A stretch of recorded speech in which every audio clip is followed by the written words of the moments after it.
Good morning. We're going to go ahead and get started. Before we do, if anyone has your cell phone on, please put it on silent. Got a full house today, and we're going to try to get through the meeting as we can. The meeting of the Louisiana Tax Commission is hereby called to order. The meeting is being held at the office of the Louisiana Tax Commission at 1051 North Third Street, Suite 225, Baton Rouge, Louisiana. The date is Wednesday, May 20th, 2026. The time is 9 a.m. Please call the roll. Chairman Rousseau, Here? Commissioner Leone, Here. Commissioner Romit, Here. Commissioner Guidry, Here. Commissioner Frazier. Here. 5 present and a quorum. Okay, there being no old business, we'll move on to the approval of minutes. Mr. Chair, I move to approve the minutes from the meeting of May 13th, 2026. Well, we're gonna do the five, can we do them together, 506? Yeah, both of them? Yes, I'll amend that motion to approve the minutes from May 6th and May 13th. Thank you, Commissioner Romick. We have a motion. Any discussion on the motion? Any objection to the motion? Hearing none, motion is adopted. Chandrika Banks on behalf of the Louisiana Tax Commission. Today we have a total of 733 change orders. Staff has reviewed those change orders and requests to approve 711 and place 22 in pending status. Staff requests approval of these change orders. Mr. Chairman, I move that we approve the 711 change orders and place 22 in pending status for reasons given by staff. We have a motion. Is there any discussion on the motion? Any objection? Hearing none, motion is adopted. Chandrika Banks on behalf of the Louisiana Tax Commission. Today we have a total of 4 prior pending change orders. Staff has reviewed those change orders and requests to approve all 4 remaining in pending status. Staff requests approval of the prior pending change orders. Mr. Chair, I move to approve the 4 prior pending change orders that staff has approved. Okay, we have a motion. Any discussion on the motion? Any objection? Hearing none, motion is adopted. Chandrika Banks on behalf of the Louisiana Tax Commission. Today we have a total of 1 tax sale cancellation in Jefferson Parish due to being erroneously sold. Staff has reviewed that tax sale cancellation and requests to approve 1 for Jefferson Parish. Mr. Chair, I make a motion to approve the 1 tax sale cancellation. Okay, we have a motion. Is there any discussion on the motion? Any objection? Hearing none, motion is adopted.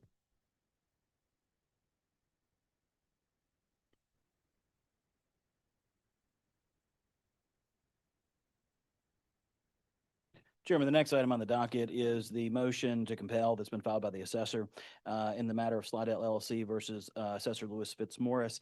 I believe Mr. Williamson is here, and I'll let him just briefly explain to you the motion, but I will note that the taxpayer was served with notice of today's hearing and provided an opportunity to file a response or an opposition. We haven't received anything.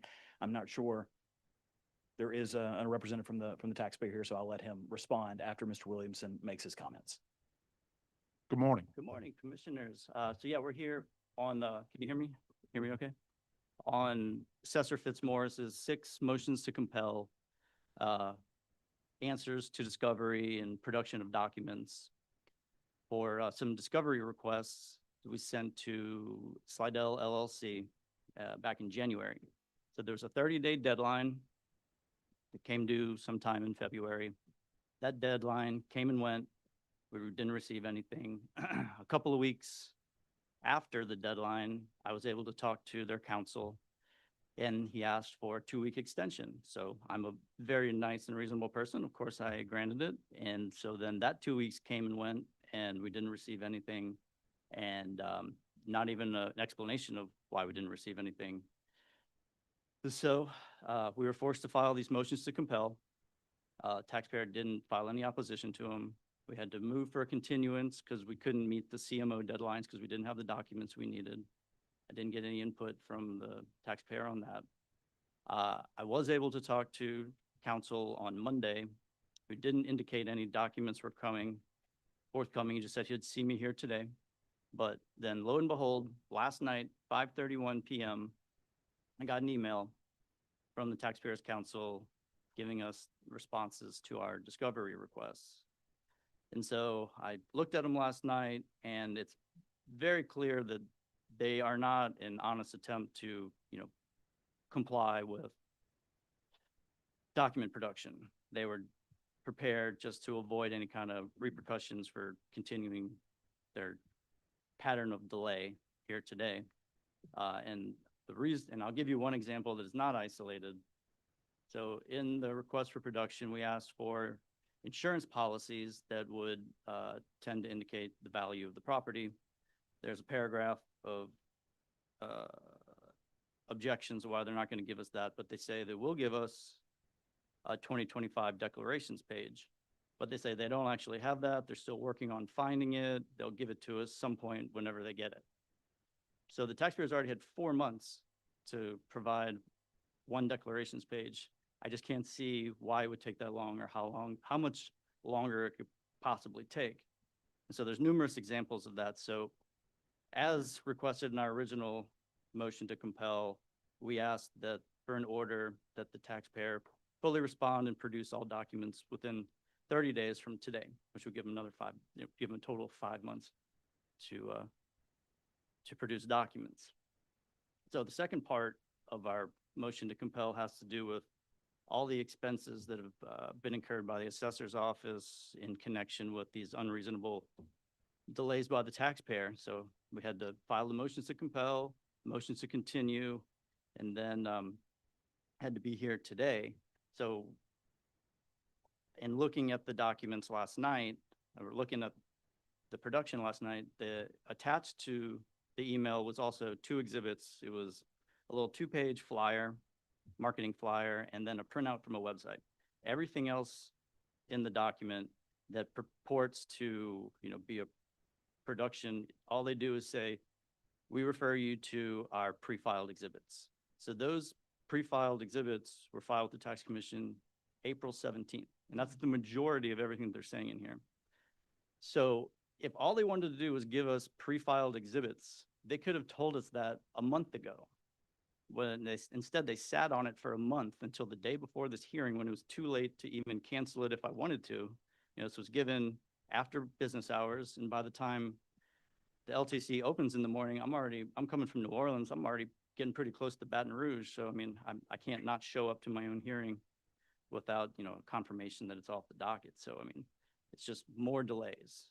And so in connection with motion to compel rules, we are entitled to ask for reasonable expenses. And so in this case, we are asking for $3,000, which we think is more than reasonable. And I told Drew we do have an order here if you're inclined to grant our motion today. And again, it is an unopposed motion. So thank you. Okay, we'll hear from the taxpayers' representative.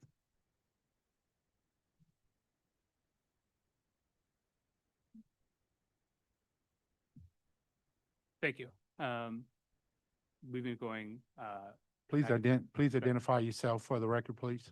Christopher Stowe Search, representative of Slidell LLC, in these consolidated tax appeals, or the tax appeals for these 6 parcels, which is a shopping center in St. Tammany. We've been going back and forth with the assessor here, since last year, looking to get these things resolved. Submitted documentation to them before the border review. We submitted documentation to them. We've reached out to them after to try and resolve the issue. We successfully filed 75 exhibits here in April that produced the bulk of everything they've asked for, the bulk of what we see as relevant, which is a very large production relative to this. Really focusing in on what are the condition issues in 2025, that we have a market rate sale in 2024 for 2.6 million, and whatever information we could have from 2023, January 1, that are relative to January 1, 2023, for what the property may have been worth then. We're in a bit of a bind insofar as my clients bought this property in November 2024. And so we simply just don't have access to, and we're trying to get access to documents that are pre-purchase, but we have no right to go back to the seller and say, hey, give us your whatever. That sale is done, bought it from an institutional buyer. And so we don't have access to those documents. And then there's, I think, substantial objections about sort of overbreadth of asking for every single tax return, prior to ownership, up until today. I think there's some real overbreadth for some of them, but we have a total of 77 exhibits. we are working on that insurance declaration page, which we will provide. But we've, I think, barely responded to the,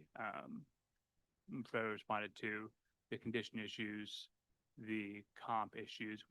We've worked extensively with an appraiser to give a good faith appraisal here of the property. And so we provided that timely to the assessor, along with all the materials that appraiser has relied on. We have not received any of their appraisers. I don't know if they have them.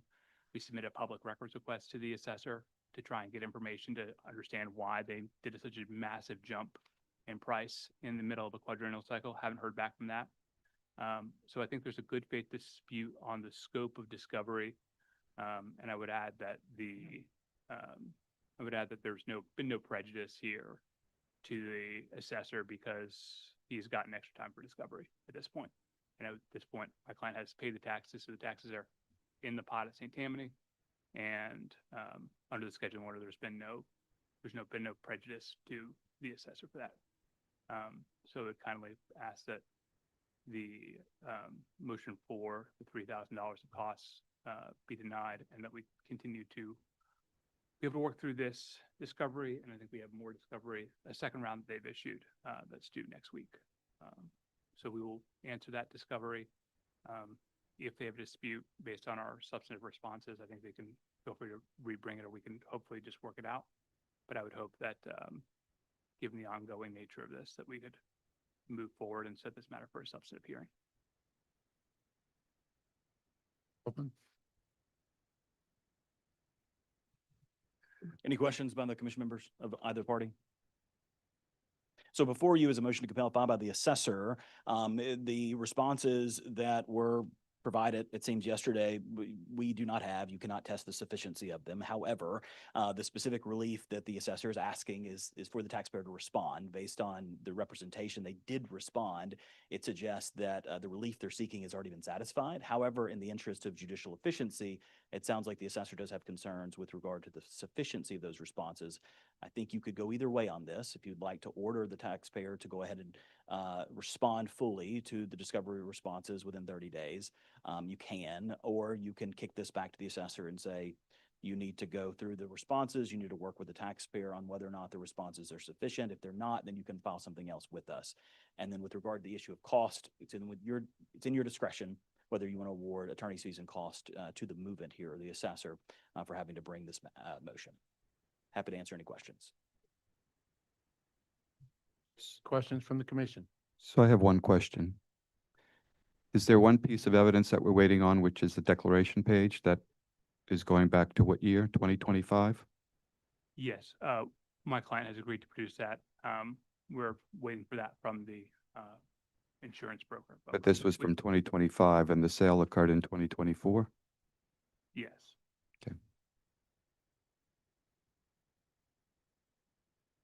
Commission. Mr. Chair, I wish to allow the up to 3,000 in costs for the procedural element through and continues on. To compel. Yeah, Commissioner Robig, what about the relief to compel the taxpayer to respond to the discovery request? I'm allowing the taxpayer to respond to the request and to bear the burden of the assessor's attorney's costs up to $3,000. So if I understand correctly, Commissioner Robig, your motion would be to grant the assessor's motion to compel. So an order will be issued compelling the taxpayer to respond to the discovery request and awarding the assessor his requested cost and fees in the amount of $3,000. That is correct. That's the motion, Chairman. Any questions from the commission? Any objection to that motion? Hearing none, motion is adopted. Very good. And Reese, I'll take that order.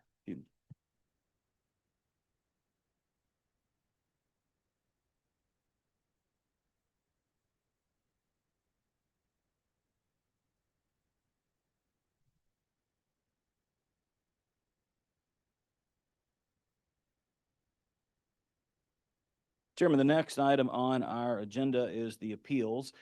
For those of you who have not been here before, I'm an attorney for the Tax Commission. I'm going to swear you in. So if you're not a lawyer and you're going to be offering any testimony in any of the appeal hearings that are on the docket this morning, I'm going to have you stand up at your chairs. I'm going to administer an oath. I'm going to indicate to you individually to affirm the oath, and I'm going to have you state your name. So if you'll be testifying as a fact witness in any of the matters on the agenda today, please stand up. If you're a lawyer, you don't stand up. If you're not offering oral testimony, if you're not offering fact testimony, I do not have to swear you in. So even if you're an attorney, if you're offering fact testimony, I'm going to go ahead and administer an oath to you as well. Please raise your right hands. Do you swear or affirm the testimony you're about to give is the truth, the whole truth, and nothing but the truth, so help you God? Your name?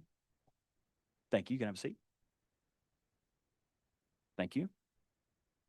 Thank you. I do, Russell Alvarez. Thank you. I do, David Mejia. Thank you. I do, Gregory Miller. Thank you. I do, Ernest Strong. Thank you.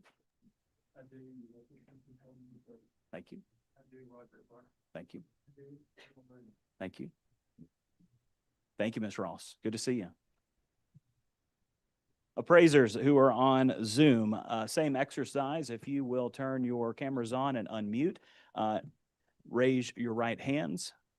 Do you swear or affirm the testimony you're about to give is the truth, the whole truth, and nothing but the truth, so help you God? Joshua? Joshua Laverne, I do. And Luke? Luke Brewer, I do. Thank you. Very good, Chairman.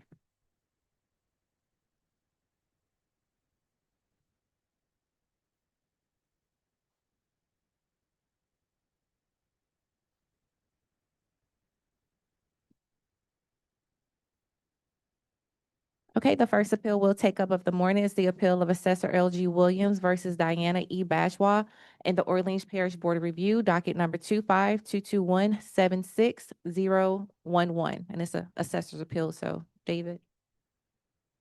From the taxpayers representative, good morning. Scorpio. Okay, Dave. Oh, those are the stranger, she gave me the. New Orleans Assessor's Office first. Good morning, Gregory Miller for the Orleans Parish Assessor's Office. We're looking at the property at 4122 South Liberty Street. Our original value was $355,000. This was reduced by the Board of Review to $194,400. Based on our independent appraisal, we came up with a value of $241,000, which was a fairly large reduction from the original value. We're asking that our independent appraisal value of $241,000 be upheld. Representative? Carl Williams on behalf of Diana Bajwa. Based on what has been submitted by the independent appraisal as to the value, we definitely disputed the original $355,000.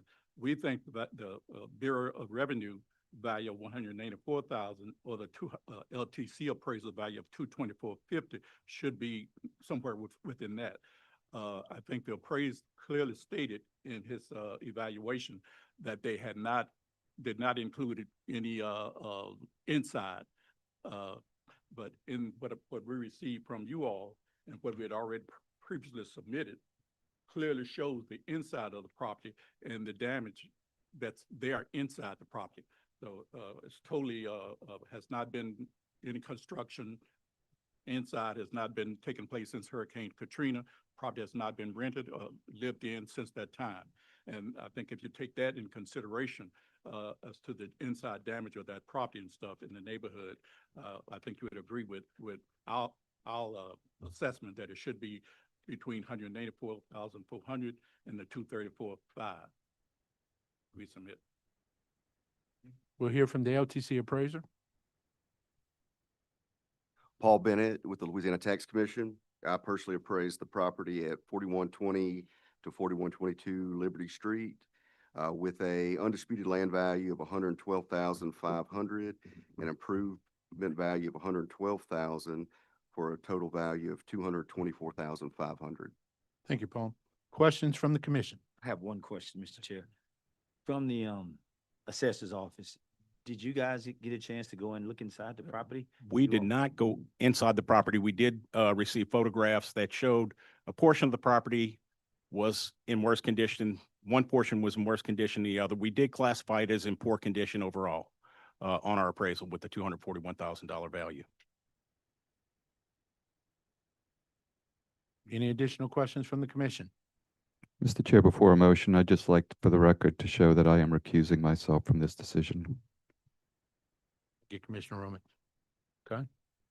Do I hear a motion? No further questions. Do I hear a motion from the commission? Mr. Chair, I'd like to make a motion. Just looking at both appraisals, I thought were good. So I'm just looking at the average of it. So I'm making a motion for the total value to be 233,000. That's 112,500 for the land value and 120,500 on the improvement. Okay, we have a motion. Is there any discussion on the motion? Any objection? Hearing none, motion is adopted. Thank you.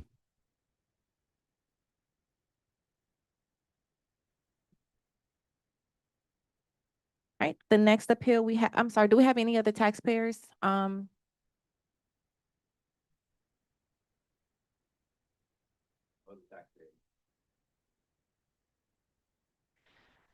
Next, we'll take up the appeal of Betty R. Sells versus Assessor L.G. Williams in the Orleans Parish Board of Review, docket number 25221-72022.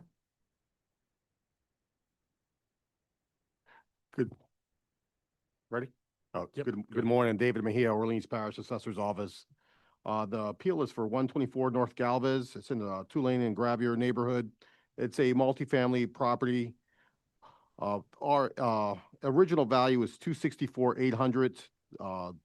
The Louisiana Tax Commission appraisal is 215, and our independent analysis landed at 264, essentially right at our original value.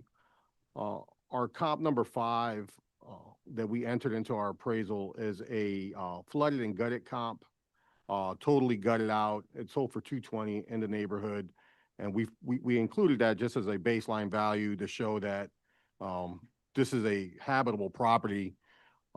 Actually, that we listed in average condition, although the property owner has it listed in very good to excellent for rental purposes. But we did confirm some deferred maintenance, and that's why we went to a classification of average on this property. Just based off of that comp number 5 selling for that amount in a flooded and gutted state, we feel that the value of 264,800 is well within reason based off our independent analysis and our study of the property itself. We're asking that that be affirmed, the original Board of Review value. We'll hear from the LTC appraiser, Josh. Good morning, Joshua Laverne, LTC appraiser. I inspected and appraised the property at 124 North Galvez utilizing the sales and income approaches. Subject property is a duplex in average condition. The approaches produced values of 215,000 for sales and 235,000 for income, with 73,100 attributed to the land, and most weight was given to the sales approach for 215. Thank you, Josh. Questions from the commission? Hearing none, do I hear a motion? Mr. Chair, I call for a motion to, with the assessor's value of $264,800, land value of $73,100, improvements $191,700, total $264,800. Okay, we have a motion. Is there any objection to the motion? Any discussion on the motion? Any objection? Hearing none, motion is adopted. Next, we have the appeal of Betty R. Sells versus Assessor L.G. Williams in the Orleans Parish Board of Review, docket number 25221-73061. We'll hear from the assessor's office. Good morning again. This is David Mejia once again from the Orleans Parish Assessor's Office. Excuse me for 1 second here. Yep, this property is 2417 Bayou Road. This is the property located in the historic 7th Ward. This one is a little bit interesting case. Our original value on this property was 308,200. Upon appeal and researching the property, we realized that there was a massive square foot discrepancy. Our square footage on this property was 1764. We weren't counting the bottom level, and our square footage was corrected to 3163. I believe the tax commission appraiser made a revised appraisal with the new square footage of a value of 475,000. Our independent analysis landed at 350,000. The biggest difference in that is that the tax commission put it as average, we put it in as fair. Based off of some representations the property owner submitted to us, possible termite damage. It seems there was some exterior damage, but the interior is listed as excellent through a recent MLS listing for rental. A rental listing shows the interior to be in very good to excellent shape. So we're requesting our independent value of 350,000, which would break down to 53,000 for land and 297 for improvement. And just to say, if we would have put it in average condition, we would have landed pretty close to that 475 as well. So that was just the difference in those two numbers. Thank you. We'll hear from the LTC appraiser, Luke. Good morning. Luke Brewer with the Louisiana Tax Commission. Personally appraised the property 2417 Bayou Road. We reached out to the property owner to try to schedule an interior inspection to look at the property. However, she declined that offer and mentioned that she would provide interior photos as well as other documentation. One thing she had mentioned was termite damage. However, none of that was provided. So my condition rating was based off of my exterior inspection, which it appears to be in average condition.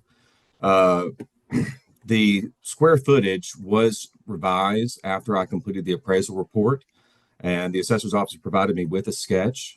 So I'm using the current square footage that the assessor has provided. The appellant contested the land value. Doing a land sales analysis, I came in at 88,000. I also did a sales comparison approach and income approach on the subject property. The sales comparison approach indicates a value of 450,000. Income approach indicates a value of 512,500. And my final opinion of value is at 465, with a contested land value of 88,000 and an improvement value of 377. Thank you, Luke. Questions from the commission? Now, do I hear a motion? Mr. Chairman, I move that we accept the Parish Assessor's Office appraisal at 53,000 for land and 297,000 for improvements, for a grand total of 350,000.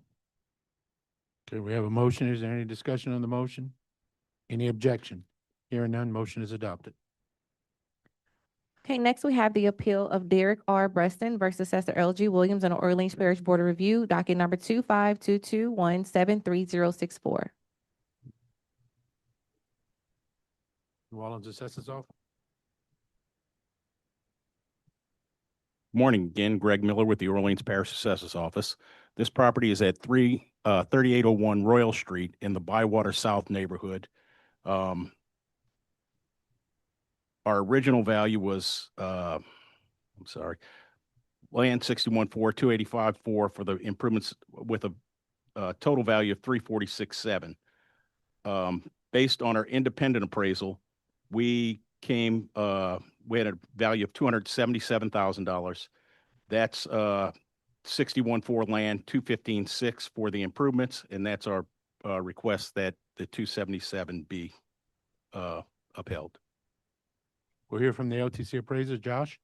Good morning, Joshua Laverne, LTC appraiser. I appraised the property at 3801 Royal Street, utilizing the sales and income approaches. Subject property is a duplex in fair condition. The approaches produce values of 205,000 for sales and income, with 61,400 attributed to the land. Okay. Questions from the commission? Mr. Chair, I have a question first for the assessor's office. As I understand in reading the appeal sheet, you're presenting that the difference between your appraisal and the LTC appraisal is because of the LTC using comps that were on the lakeside of St. Claude Avenue as opposed to the riverside. That's correct. They were outside of the assessment area. So then a question for LTC staff member. Just in response to that and the availability of comps to be on the riverside of St. Claude as opposed to the lakeside. Well, I mean, I'm not familiar with New Orleans, so I don't know lakeside, that stuff. We're going by distance. Okay, thank you. Any other questions from the commission? Hearing none, do I hear a motion? Mr. Chair, I move to accept the value prayed for by the Orleans Parish, total of 277,000, land at 61,400, improvements 215,600. On the motion. Hearing none, motion is adopted.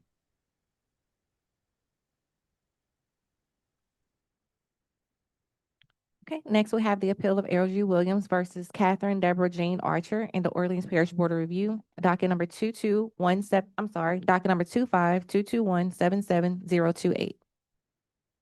Orleans Assessor's Office. Good morning once again, David Mejia, Orleans Parish Assessor's Office. The property at 7930 Jeanette Street was located in the East Carrollton neighborhood. This property was originally valued at $1,272,500. The Board of Review reduced the value to $699. We were unsure of where the determination came from, so we appealed it. In doing our independent analysis, we landed really close to our original number at $1,262,000. The tax commission also is well within striking distance at $1,270,500. We are just praying that for the lower number of the independent analysis of the $1,262,000, which would put the land at $335,300, the improvement at $926,700, for a total value of $1,262,000. Okay, thank you, David. We'll hear from Paul, LTC appraiser. Paul Bennett with the Louisiana Tax Commission. I personally appraised the property at 7930 Jeanette Street with an undisputed land value of $335,300, an improvement value of $935,200 for a total of $1,270,500. That's $1,270,500. Thank you, Paul. Questions from the commission? Hearing none, do I hear a motion? Mr. Chair, I'd like to make a motion to set the total value at $1,262,000. That's $335,300 on the land, $926,700 on the improvement. Do I have a motion? Is there any objection to the motion? Any discussion? Okay, hearing none, motion is adopted. Next, we have the appeal of Darylyn S. Allen versus Assessor Errol G. Williams in the Orleans Parish Board of Review, docket number 2522177030. New Orleans Assessor's Office. Morning, Commissioners. Gregory Miller, Orleans Parish Assessor's Office. We're looking at the property at 2517 Holly Grove Street. Our original value was $167,600. This was upheld by the Board of Review. Our independent appraisal was for $166,000. LTC appraisal was $164,500. We offered a settlement to the taxpayer at $164,500. We did not get any response to that. All the numbers are very tight. There was not a whole lot of difference between the three. We'll hear from the LTC appraiser, Paul. Paul Bennett with the Louisiana Tax Commission. I personally appraised the property at 2517 to 2519 Holly Grove Street with a undisputed land value of $22,600, an improvement value of $141,900 for a total value of $164,500. Thank you, Paul. Questions from the commission? I hear a motion. To chair, call for a motion to value this property $164,500, which is $22,600 land, improvements $141,900, total $164,500. Commissioner, we have a motion. Any discussion? Any objection to the motion? Hearing none, motion is adopted.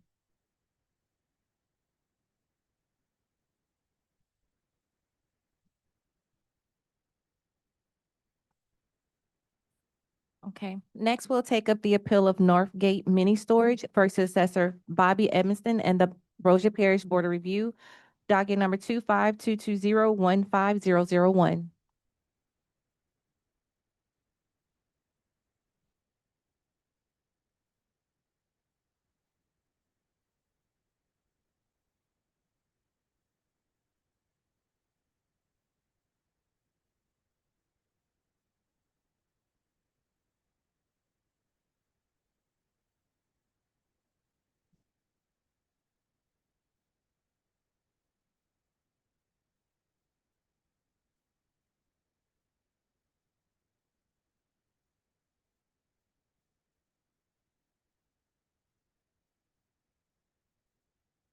Chairman, as the parties settle in for this appeal, and I'll just note for the court reporter, since I don't think he was here at the beginning of our meeting, all the witnesses have been sworn in, just for purposes of stating that for the transcript. As a preliminary matter, the taxpayer filed yesterday a motion to exclude the testimony of the LTC staff appraiser, Paul Bennett, and to exclude from consideration the appraisal report that he prepared. Just briefly, and you can give the parties an opportunity to address this if you'd like. As the commission knows, the LTC staff appraisers are all state employees. They are employees of the tax commission. And as a condition of their employment, they are not required to hold any sort of credentials or licensure from the real estate board. They are all certified Louisiana associate assessors. They complete the IAAO training, the USPAP training that is put on by the Assessors Association. Furthermore, the Title 37, Chapter 61 that's cited in the taxpayer's motion is not applicable to these proceedings. There's a specific carve out for a state employee who's acting in his capacity as an employee. As you know, you have LTC staff appraisers who appear before you every week on both commercial and residential property appeals involving real property.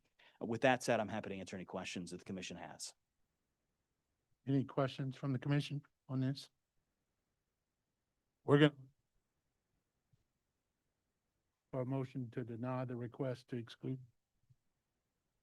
appeal based on what advice of our attorney. Mr. Chair, I'm gonna make the motion to deny that. Motion is, any discussion on the motion? Any objection? Hearing none, motion is adopted, but if you want to make some comments for the record. No, we'll let our motion speak for the record and just for our court reporter here that we filed a motion yesterday and for those reasons we asked that it be granted, but no reason for me to talk about it. Thank you. And just Anthony Gambino on behalf of the taxpayer Northgate Mini Storage. And Reed Jones on behalf of the Bossier Parish Assessor, Bobby Edmiston.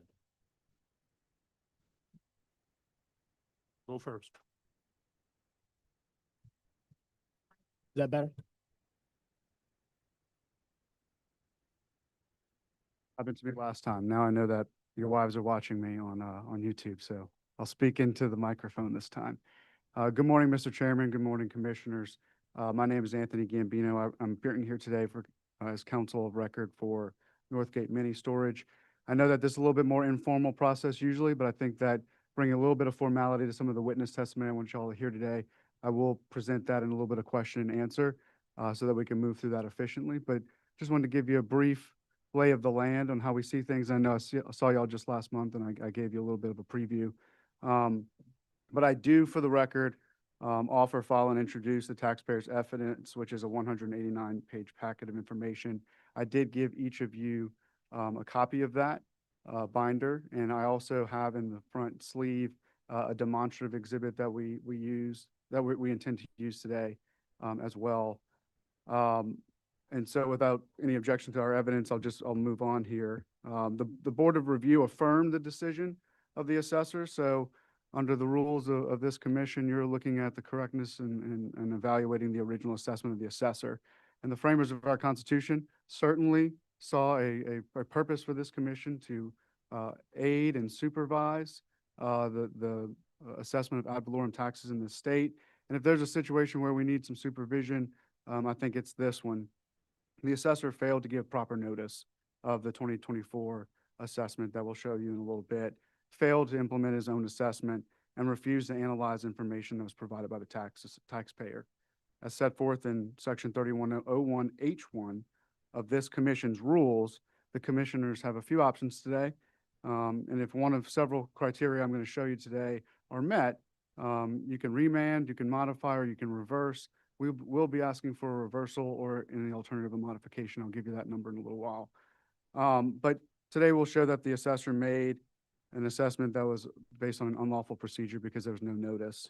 It will also be shown that the assessment was arbitrary and capricious and abuse of discretion and clearly unwarranted by the exercise of discretion. And finally, we will show that the assessment is not supported by the evidence that will be presented today.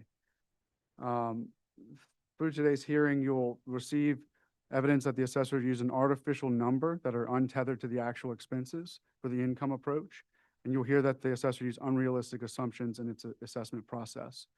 Even if you accept the assessor's math, the assessment should still be far less than the $434,000 he admits he believes the assessment should be. There's no question that the $913,000 needs to be thrown out because the assessor knows and has admitted that it's an overstatement. And what we'll show today is that for the 2024 reappraisal cycle, the assessor just got it wrong on this one. My client has plenty of property in Bossier Parish and worked cooperatively with the assessor all the time. But on this one, it has been botched. And so the first issue is the notice. And it's a foundational aspect of our Constitution and this commission's rules. And as set forth in Section 3101A1, if the assessment's going to be an increase of over 15%, a special notice on a special form needs to be sent. That was not provided. In 2023, the assessed value was $222,000, and the reassessment in the next year was $913,000.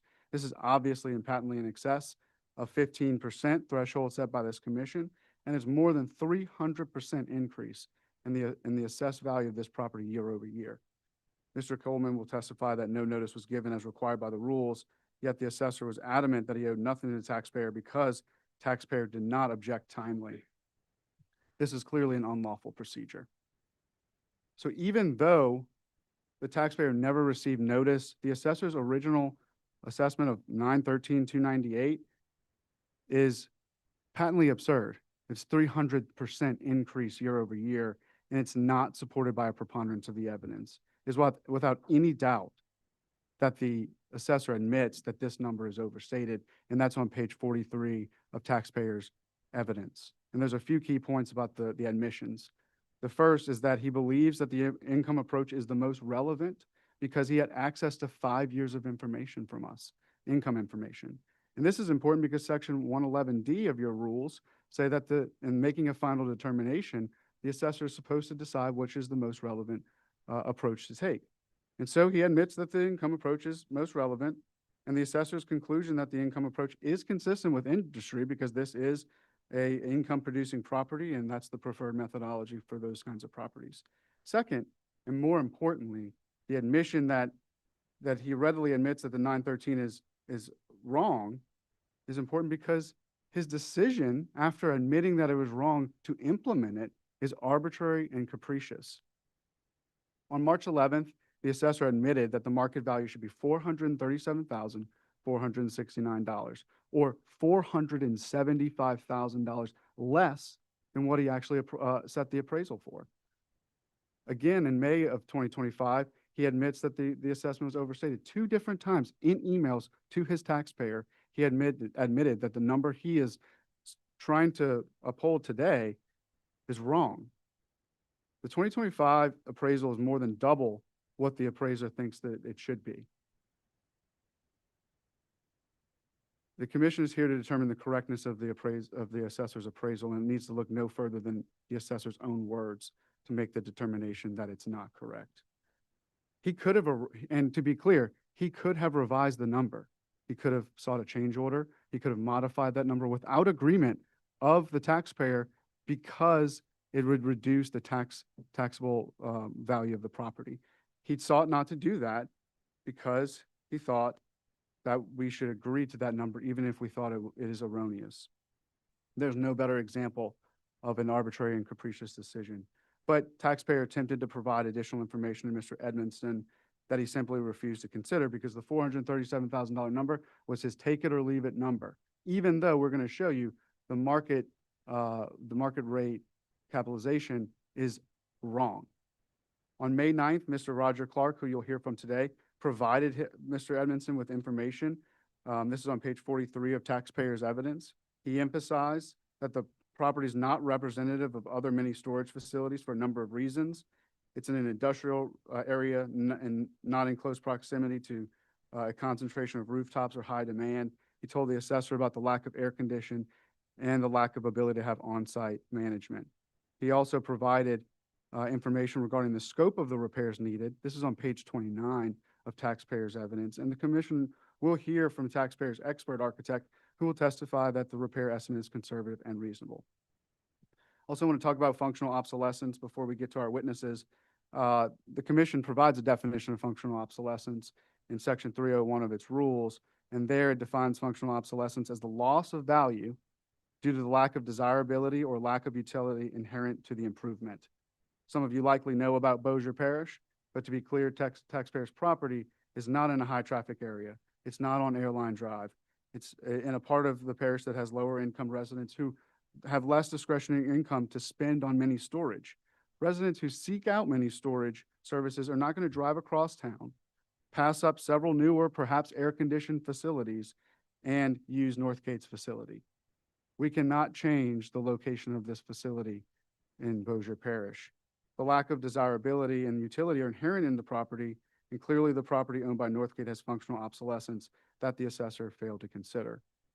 But the assessor did not want to hear any of this. He said on May 30th, the taxpayer could say yes or no, but he would not consider any other value. This is page 41 of the evidence. On June 6th, Mr. Clark sent even more information that the assessor did not consider. It was arbitrary and capricious for him to refuse to consider the information provided by taxpayer, and the 2025 assessment is not supported by a preponderance of the evidence. At the close of today's evidentiary hearing, we will ask that it be reversed and the 2023 assessment be reinstated. However, if the commission is inclined to just modify the assessment, we will ask that the commission reduce the assessed value of the property to no more than $273,083.33. That's $273,083.33, and that's on our demonstrative that we will walk through with you. And so with that, Mr. Chairman, we do call our first witness, Mr. Coleman, to the stand. Before the witnesses are called, may I respond to that? Thank you, Commissioners. Again, my name is Reed Jones, and I represent Bobby Edmiston, who's been the Bossier Parish Assessor for quite some time. Bossier Parish has a wide range of types of properties, all the way from simple residential properties to industrial to complex properties like casinos. And Mr. Edmiston has been faithfully discharging his duties as assessor for many, many years. There's been a lot of confusion from the taxpayer from day one. The taxpayer seems to think we're here to talk about 2024.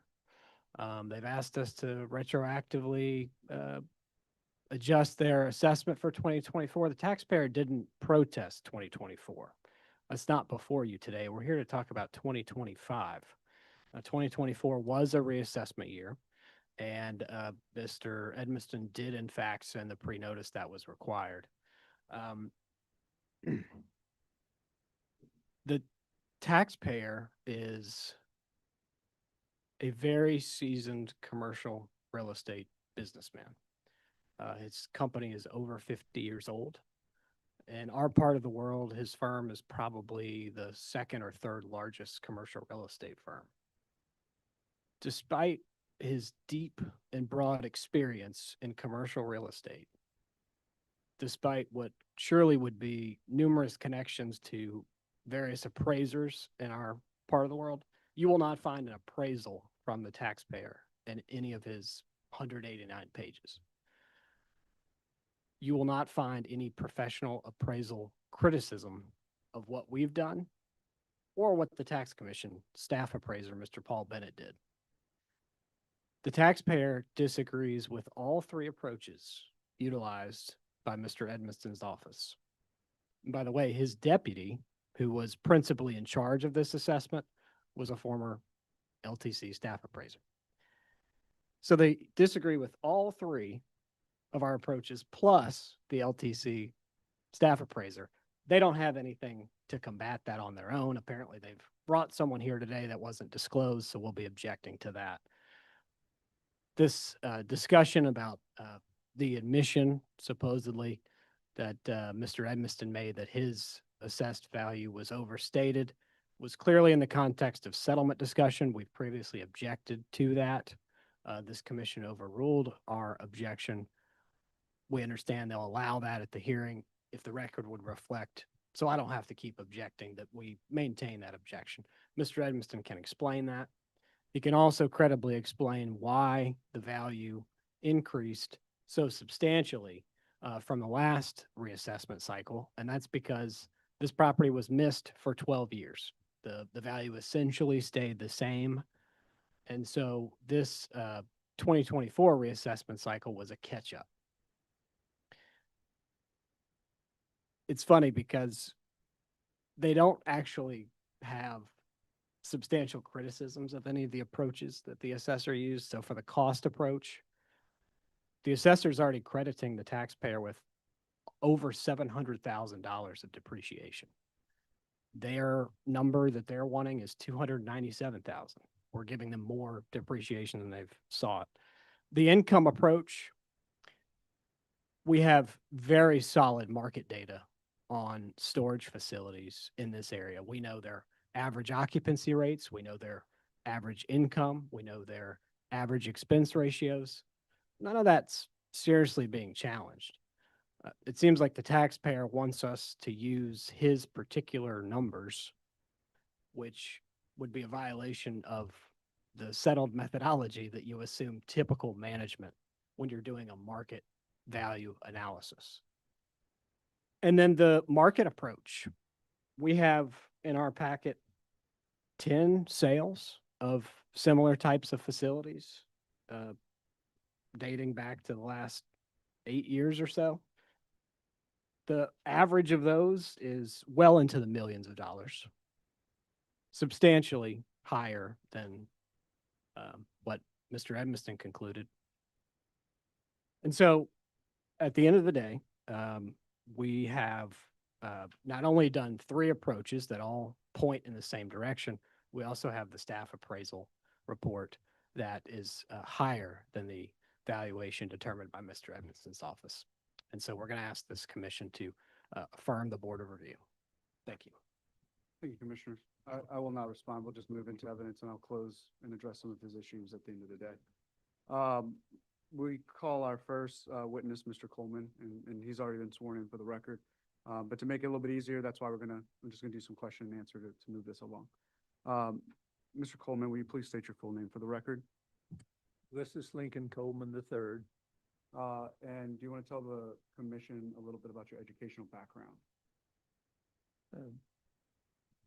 Have a degree in mathematics, business, and economics from Centenary College, a master's in business administration from Centenary College, and an advanced degree from Harvard in the development and real estate management practices.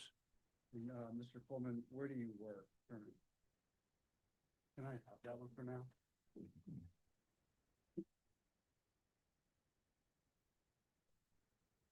Mr. Coleman, where do you work?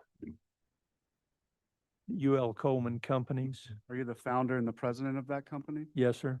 And can you tell the commission, Mr. Jones put it pretty artfully about how big of a company you are, but will you please tell the commission a little bit about UL Coleman Companies? We were formed in August of 1973.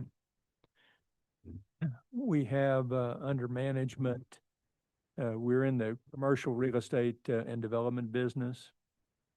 We have under management approximately 5 million square feet of office, retail, industrial, multifamily, and mini storage facility, self-storage facility properties.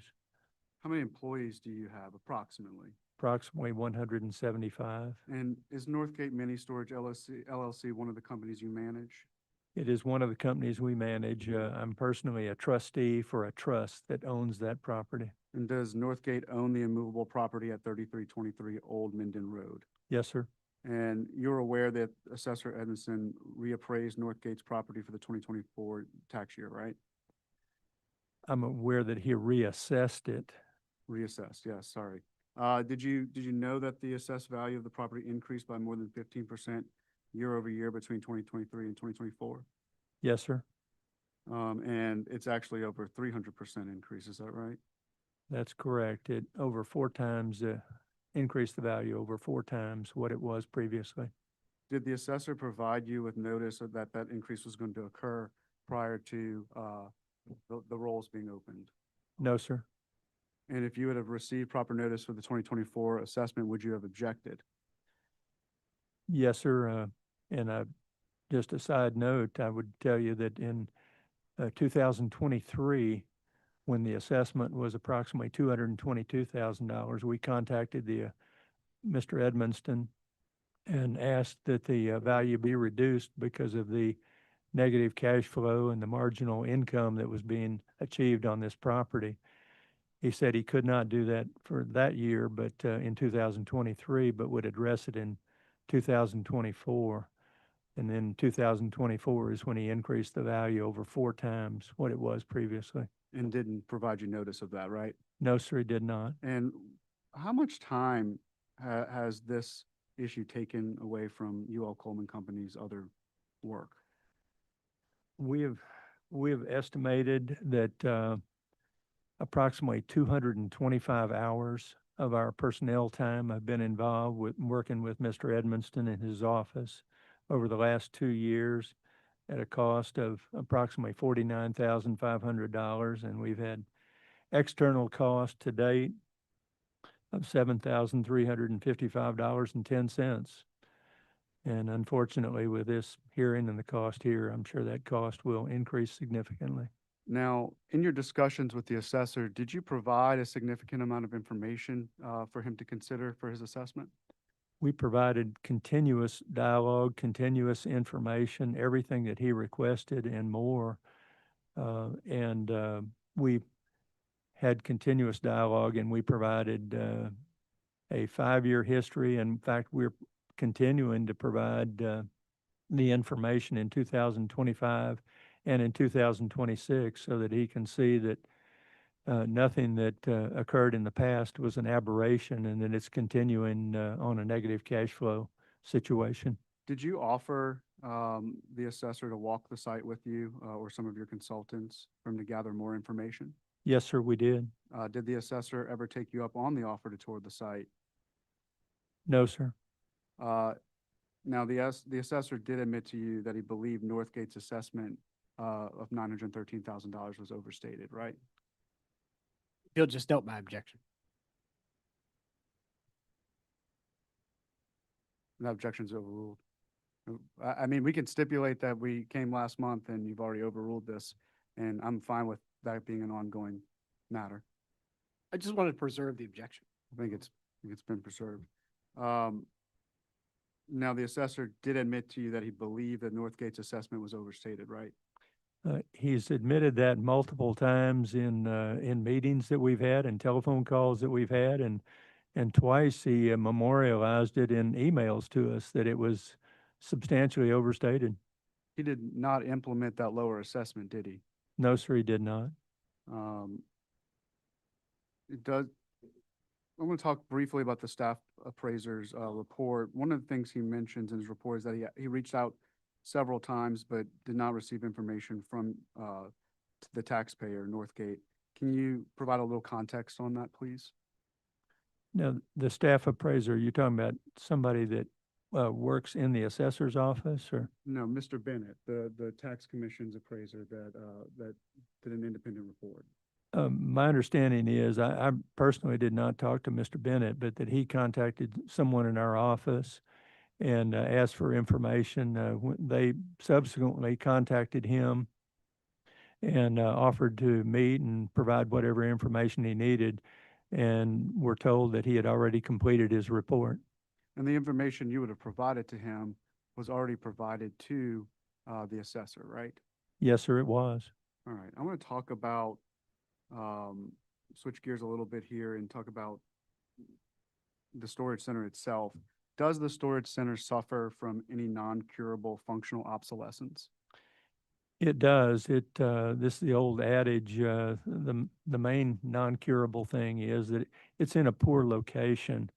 And you can have the best property in the world, and if it's in a poor location, it won't perform. And unfortunately, that's what's happened here. It's in a inner city location.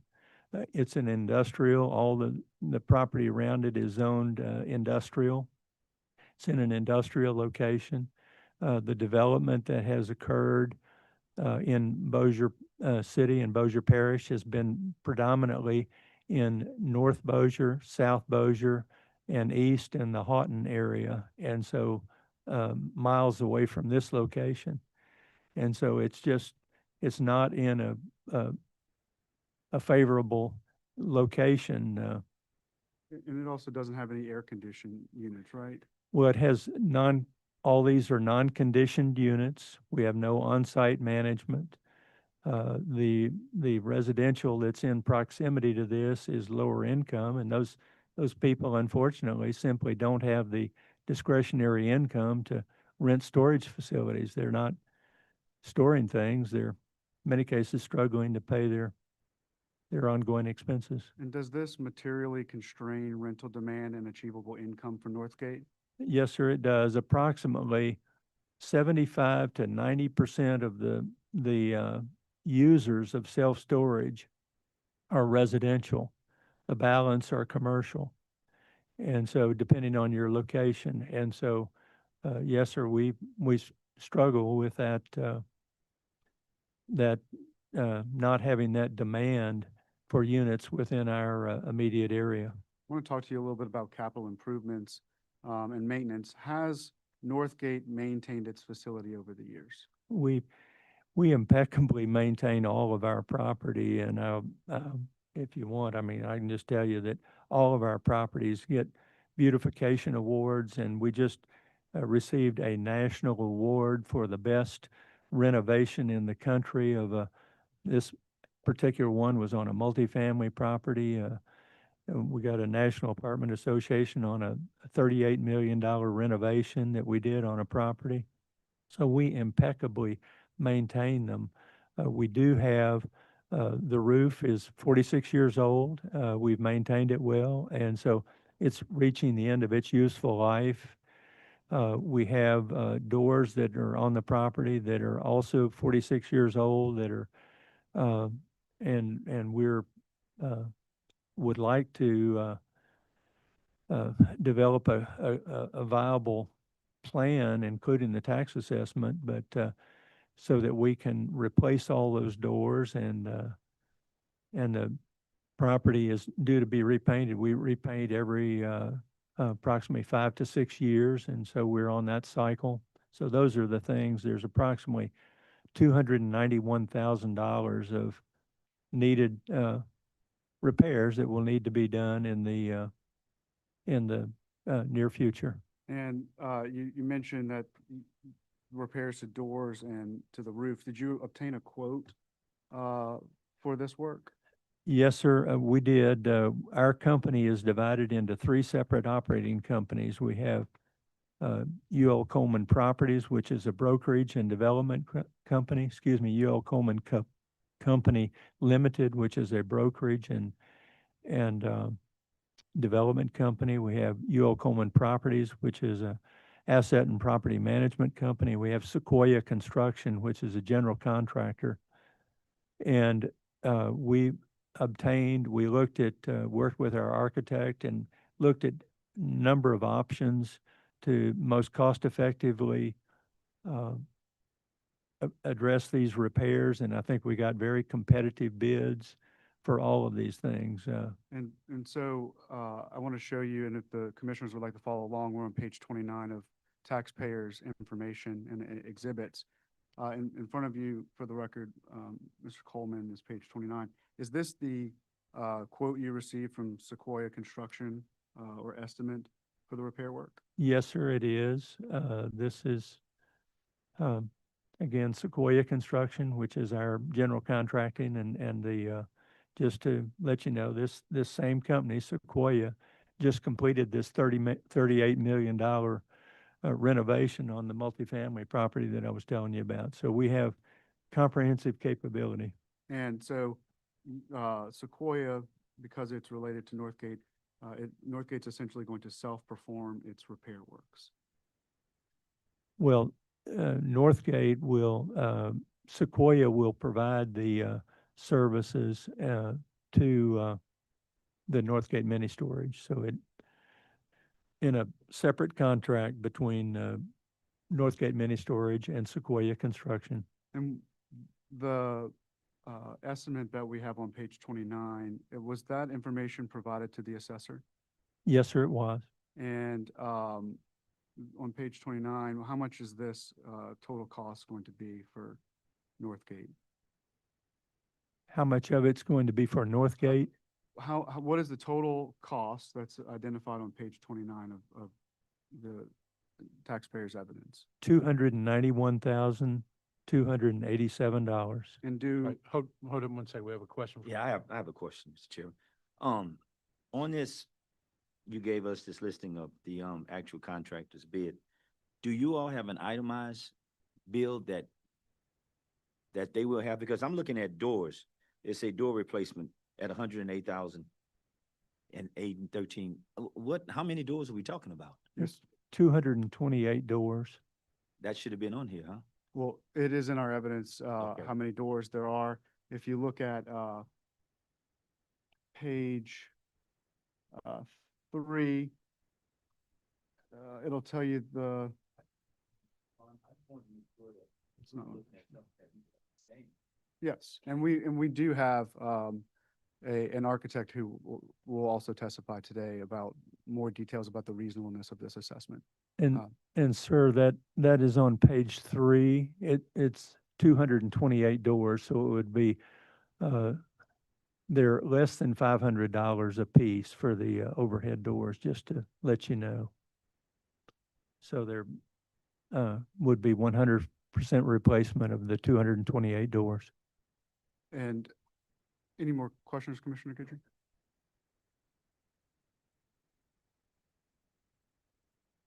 Thank you, Mr. Commissioner. In your experience, Mr. Coleman, do assessors typically factor capital improvements into their assessments? Yes, sir, they do. And do you have examples of where assessors have done that? I do. We have a number of properties, and I'll give you just a brief snapshot.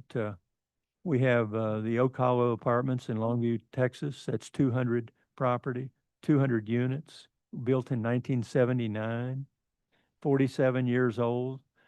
To date, we've spent $1,670,000, $1,670,087.50. We have $456,003 remaining to complete on that property.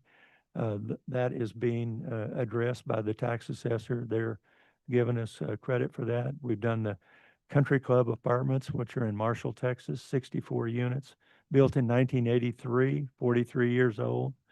We spent $770,557.77. That is that we're getting full credit for that with the tax assessor. Highcrest Apartments in the San Marcos, Austin area, 130 units, built in 1983, 43 years old. We spent $4,309,297.25. And that has been, they've given us full credit for that. In Caddo Parish, we provided this information to Mr. Edmonston. The Arbors Apartments, 172 units, built in 1984, 42 years old. We spent $7,514,451.90. We have $465,589 remaining to complete. We've been full credit for that has been given by the tax assessor, in the work that we're doing. Let me stop you there, Mr. Coleman. These are examples that you've given in other locations, including Caddo Parish. Does the Bossier Parish assessor's assessment using the income approach factor any necessary capital improvements in? No, sir. Could I give one more? Sure. One more. All right, one more. The Fern Crossing Apartments, the one that received the national award, 240 units. That property was built in 1977, 49 years old. We spent $38,627,450, and we're given credit for that by the Caddo Parish tax assessor. And I'll just make an aside. We shared the information, especially what was being done across the river from Bossier Parish. And Mr. Edmonston told us that he did not want to consider anything that Caddo Parish was doing, and we apologized and that we wouldn't bring up Caddo Parish anymore. There's a competitive animosity between Caddo and Bossier, so we didn't want to infringe on Mr. Edmonston. Thank you, Mr. Coleman. At this time, Mr. Chairman, we have no further questions for Mr. Coleman, but Mr. Jones may have some cross-examination. Good morning, Mr. Coleman. Good morning. You touched on your experience in the commercial real estate world. If my math is right, you've been in this field for over 52 years. Is that right? Well, I've been in the business for 54 years, and our company is 53 years. I was pretty close. With over 5 million square feet of property under management, I take it that value is something you think about on a frequent basis. Is that right? I'm sorry. You have I over didn't- 5 million square feet of commercial property under management. It's fair to say you're constantly thinking about value of your properties. Yes, sir. And you have relationships with several local appraisers in the area. Yes, sir. And yet nowhere in your packet that you presented to this commission is there an appraisal of the property we're here today to talk about. Is that right? That is correct, and I think you should note that multiple times during the last 2 years in our work with Mr. Edmonston, we offered to have outside appraisers either get an appraisal. We offered to split the cost of an appraisal with him. We offered to have him meet with the appraisers and consult with them to obtain their information. We offered 3 different appraisers to him. Some he knew, some he didn't know, but have experience with self-storage units. So we've offered this most recently after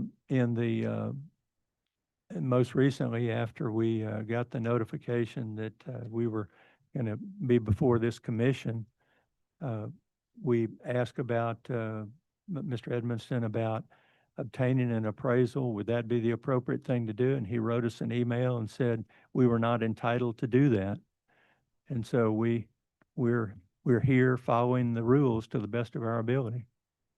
And this is, as you mentioned, a property that you have been discussing the value on with Mr. Edmonston since 2023. Is that right?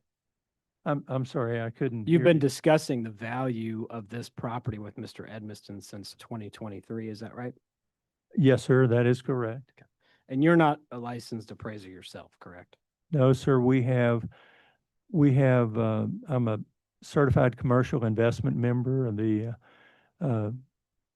Realtors National Marketing Institute. I'm a certified property manager. We're an accredited management organization. We have a lot of the training that the appraisers do, but we do not we're not appraisers. Consider that somewhat of a conflict of interest in our business. You mentioned that this property is owned by a trust, but isn't it true that Northgate Mini Storage is a limited liability company? Isn't it true that what? That Northgate Mini Storage is a limited liability company? That is correct. And isn't it true that the 2 members of Northgate Mini Storage are also limited liability companies? They're trusts that are components of that. Is that what you're asking? Well, you said that this property was owned by a trust, but everything that I could find in your documents from the Secretary of State identified limited liability companies. It's all in a trust that owns the LLC. Is that what you're asking? Well, if you turn to page 118 of your packet. Be glad to give you the breakdown of the trust if you would like. I don't have it right here in front of me. Sorry, 116.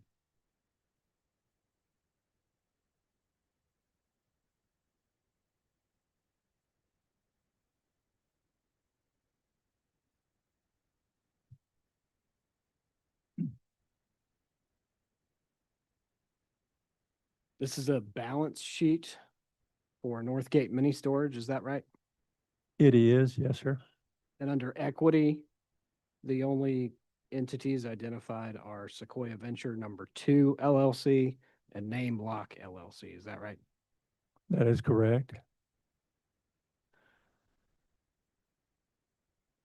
Mr. Coleman, Northgate Mini Storage disagrees with all three indicators of value that the assessor produced. Is that right?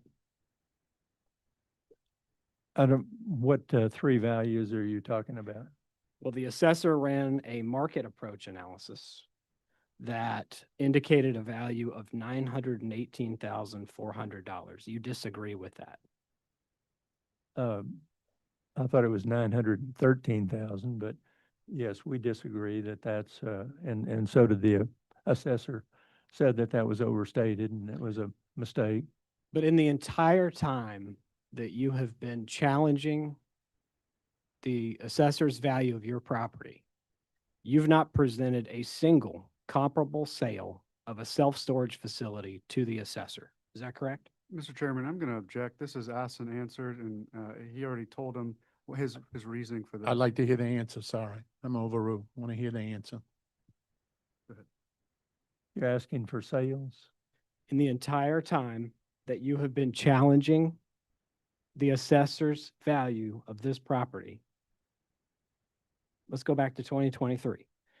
Questioning or challenging the value. In all of that time, you haven't presented a single comparable sale of a self-storage facility in this market to the assessor. We have presented the income approach. We've used the income approach and we've given that to the assessor. And I'm not talking about income approach, sir. I'm talking about the market approach where we look at comparable sales. Have you ever presented a comparable sale of a self-storage facility to Mr. Edmiston? We've not done an appraisal, no. Not an appraisal. We're not an Have you appraiser. brought a comparable sale of another facility in the area to Mr. Edmiston to support your value position? No, we didn't know we were asked to do that, but we'd be glad to go out there and look in that market if You have any this board evidence? wanted us to.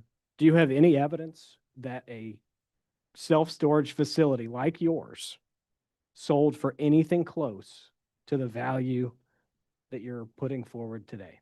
I think there are a lot of properties in our market that sold, at these numbers or less, that are in different types of industrial facilities and so there are. We do just so you know, our company since the middle 1980s. I'm sorry, I'm asking about self-storage facilities. It's a yes or no Well, question. Well, he's giving.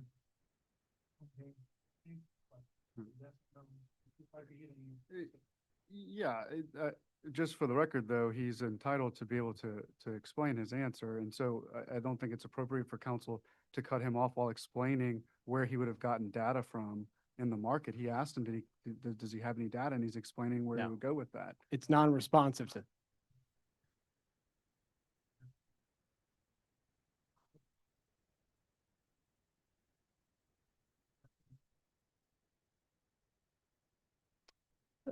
We've not provided any comparables. We were never asked to do that. Okay. And in fact, the assessor's comparable sales that he used were all substantially higher than your proposed value, right? I'll say the ones that I know about, the land values that the assessor used were commercial values.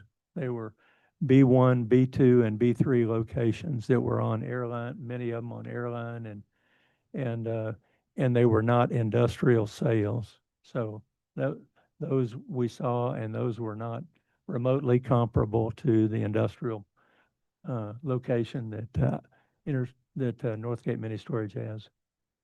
You don't dispute that the sales of self-storage facilities that the assessor relied on actually occurred, do you? I'd defer to the assessor, where he obtained his sales.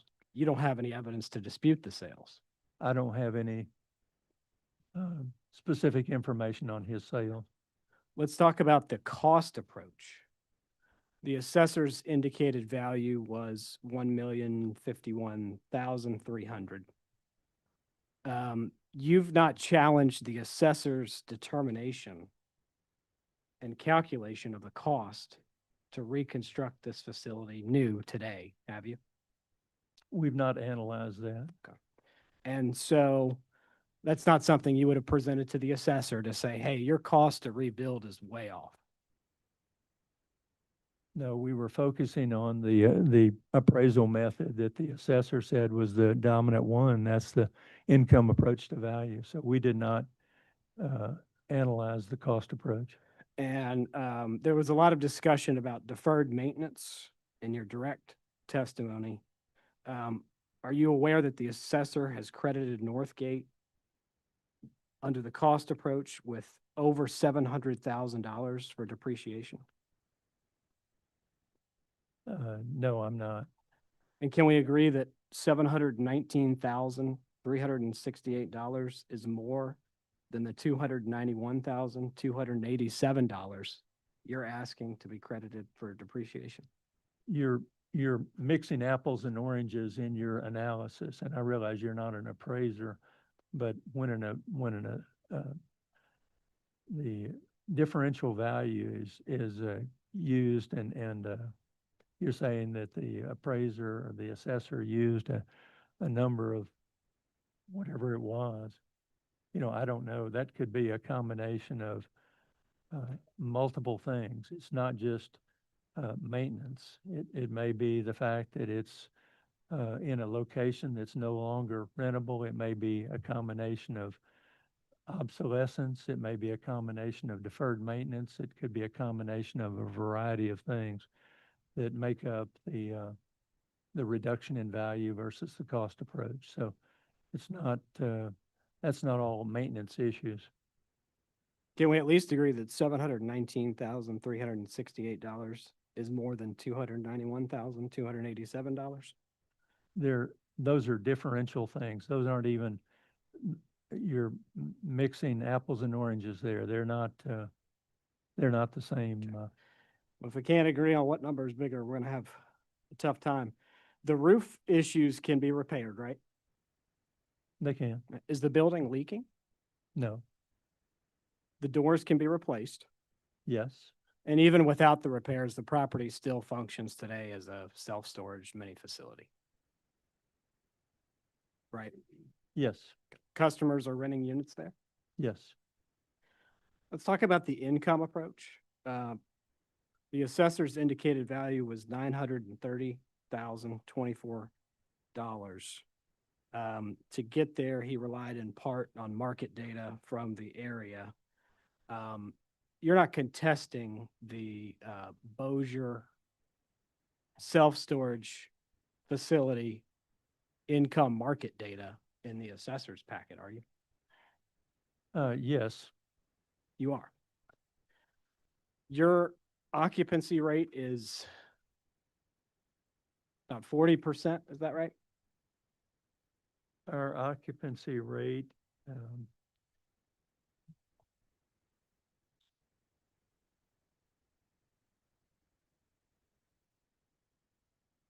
we provided this information to the assessor. Our occupancy in 2020 was 46%, average for the year.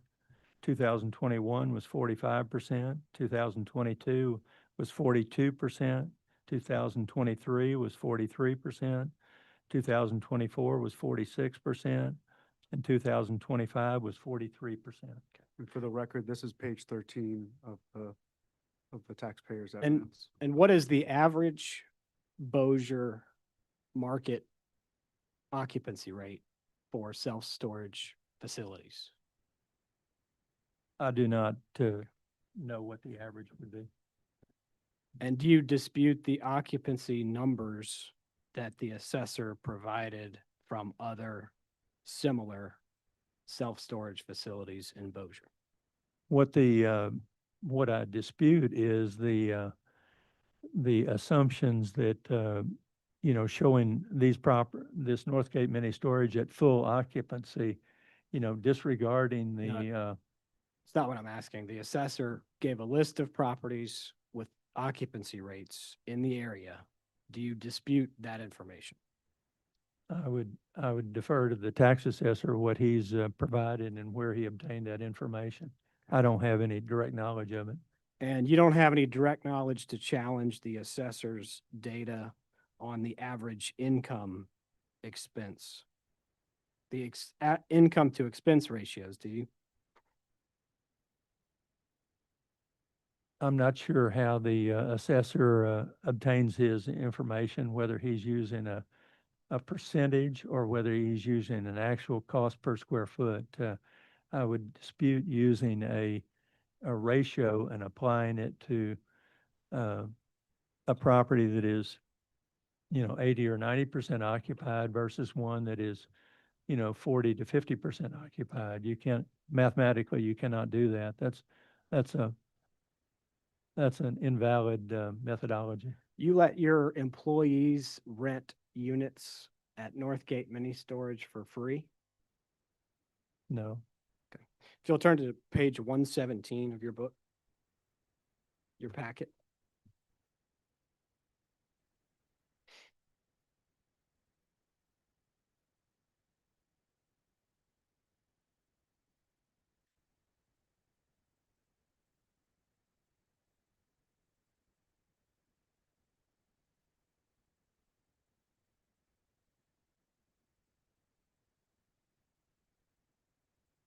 Are you with me? Yes, sir. If we look at the top left under revenue, you have, and let's, for the record, make clear that we're looking at a UL Coleman Properties LLC detailed budget comparison report for the period ending June 30th, 2025 for Northgate Mini Storage. Is that right, Mr. Coleman? Yes. We have revenue on the left-hand side. Do you see that? Yes. And then there's a market rent category. And there is loss to lease, then gross potential rent, and then less employee units. Do you see that? Yes. And that's where you're taking out $2,760 per month for that month for what you've called on your own financial document, less employee units. Do you see that? I do. So I'll ask you again, are you giving your employees a discount or letting them rent these units for free? That, I will object to this improper impeachment. The question that he asked him earlier was about residents, and now we're talking about employees. So I just object to the improper impeachment here related to this questioning. Objection noted. Objection, overruled. Thank you, Mr. Chairman. In your evidence, you have something that says less employee units. We would like to know what that means. I'm not worried whether council is asking, the commission is asking. We'd like to know what that means. That, those units, there are a few units that our company uses for our maintenance personnel. And those may be the units that are there that are labeled that way. Okay. So here's where I'm going with this. Hold on. So is that the answer? Is there somebody here who can confirm that's what the answer is? I want to know, is it free units to employees? Is it company units or what?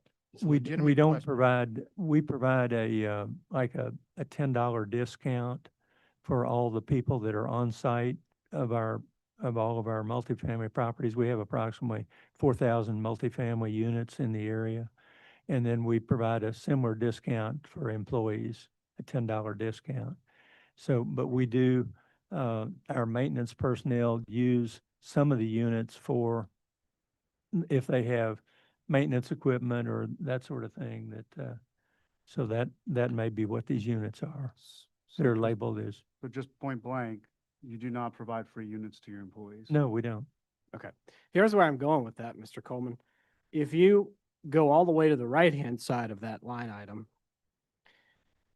for less employee units, you'll see the total there is $28,360. Is that right? Yes, And you're showing that in parentheses, which means you're deducting it from your gross potential rent, right? that is correct. And that's about 19 or 20% of your overall potential market rent, is it not? I don't know what the percentage is, but Do you have any evidence that your competitors in the market are giving away 19 or 20% of their potential income? do we have any? Do you have any evidence that your competitors in the market, so other self-storage facilities in Bossier Parish, are giving away 19 or 20% of their income? I don't know what other units do. We don't give away, but I don't know what they do. Do you also give discounts to tenants of Northgate Apartments? We give discounts to, that's one of our marketing, is with our, I said earlier that we had 4,000 units, approximately 3,000 are in the Shreveport-Bossier area. We provide a $10 discount for any resident that is in our property that wants to lease a mini storage unit. And do you have any evidence that your competitors are giving discounts to folks who may also rent apartments from another affiliated, similarly owned entity? I'm unaware of any self-storage facilities that own apartments. Is that what you're asking? And therefore they, if they don't own the apartments, they wouldn't be in a position to do that. Okay. I'm wrapping this up, Mr. Coleman. I just want to make sure we have a good record. Northgate Mini Storage disagrees with all three indicators of value prepared by the assessor, correct? The cost, the market, and the income approaches? We do. And you also disagree with the tax commission staff appraiser estimate of value, which was 939,000? Absolutely.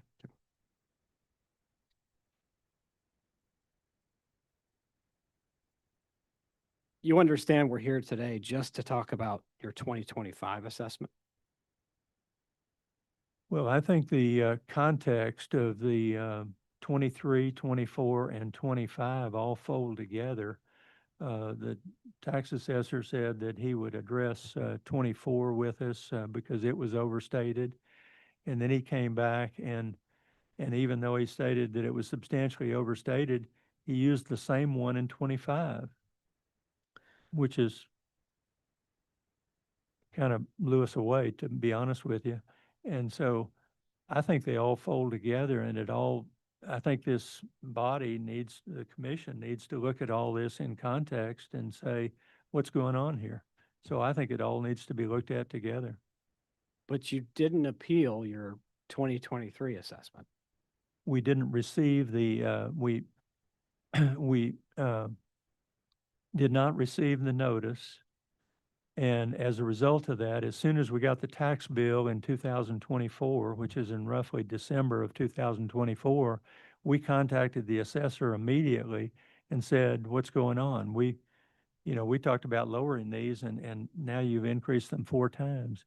And he said in that one that he would address that and work with us to, in spite of the fact that it was not within the appeal period. So we were denied the opportunity of timely appealing in 2024. So we were unable to do that because of the lack of notice. Did you appeal your assessment in 2023? Yes or no? No, the 2023 is one where we had a discussion with the assessor and talked to him about lowering the value that it was in 2023. And he said that he could not do it that year, but would address it in 2024. Chairman Russell, would you direct the witness to answer the question? Did you appeal your assessment in 2024? I'm going to object This is asked and answered. Right, I think we'll all stipulate to that.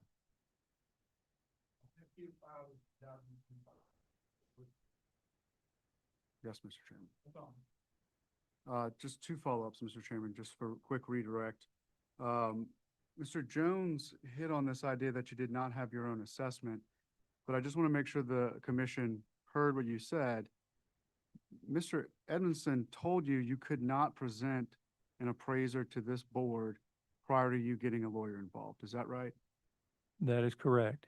And so the assessor, in an email where Mr. Jones was copied on it, he said that you could not have an appraisal provided to this commission, correct? That is correct. And, All right. and I think you said earlier that we didn't do an assessment. We're not entitled to do an assessment. I think maybe you meant an appraisal. All right, one other line of questioning here is about page 117, where we're talking about the employee units and what that might mean.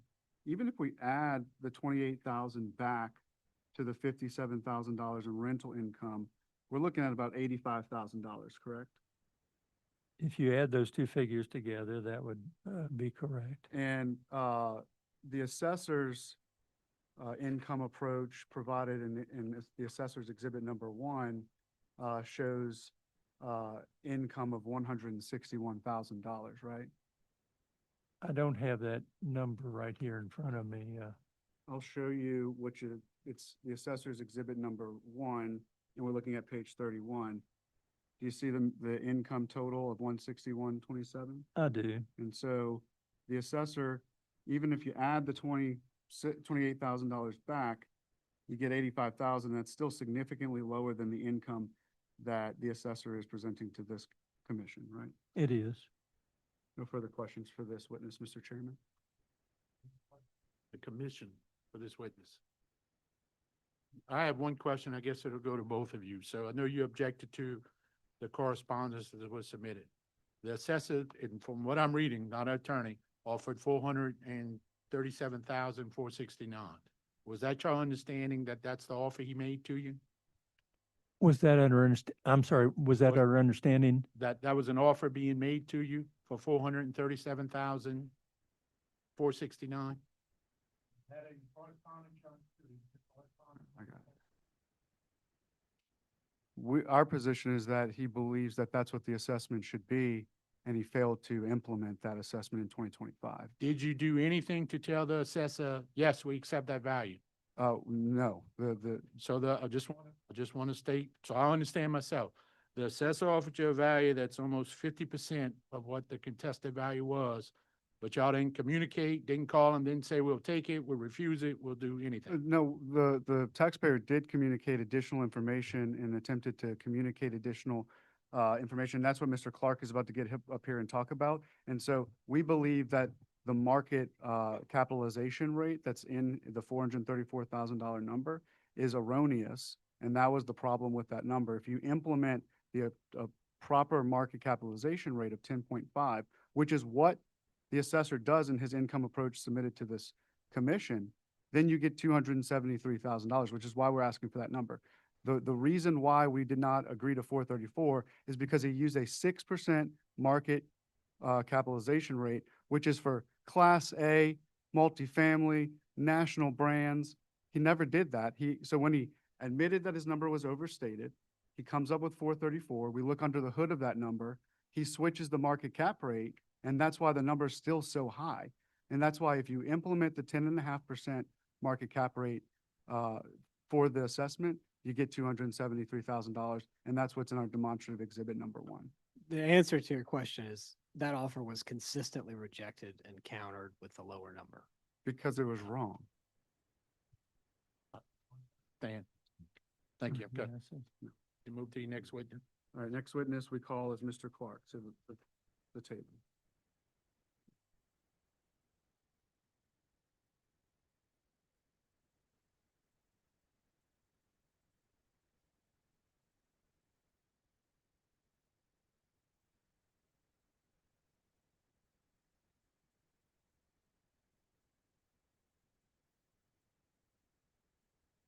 Mr. Chairman, we now introduce Mr. Roger Clark. Will you please state your name for the record? Roger Clark, And do you work for UL companies? Uh, Public I- companies? I do work for Yocol Companies. Tomorrow will be 25 years. Congratulations. Thank you. What is your role at UL Coleman Companies?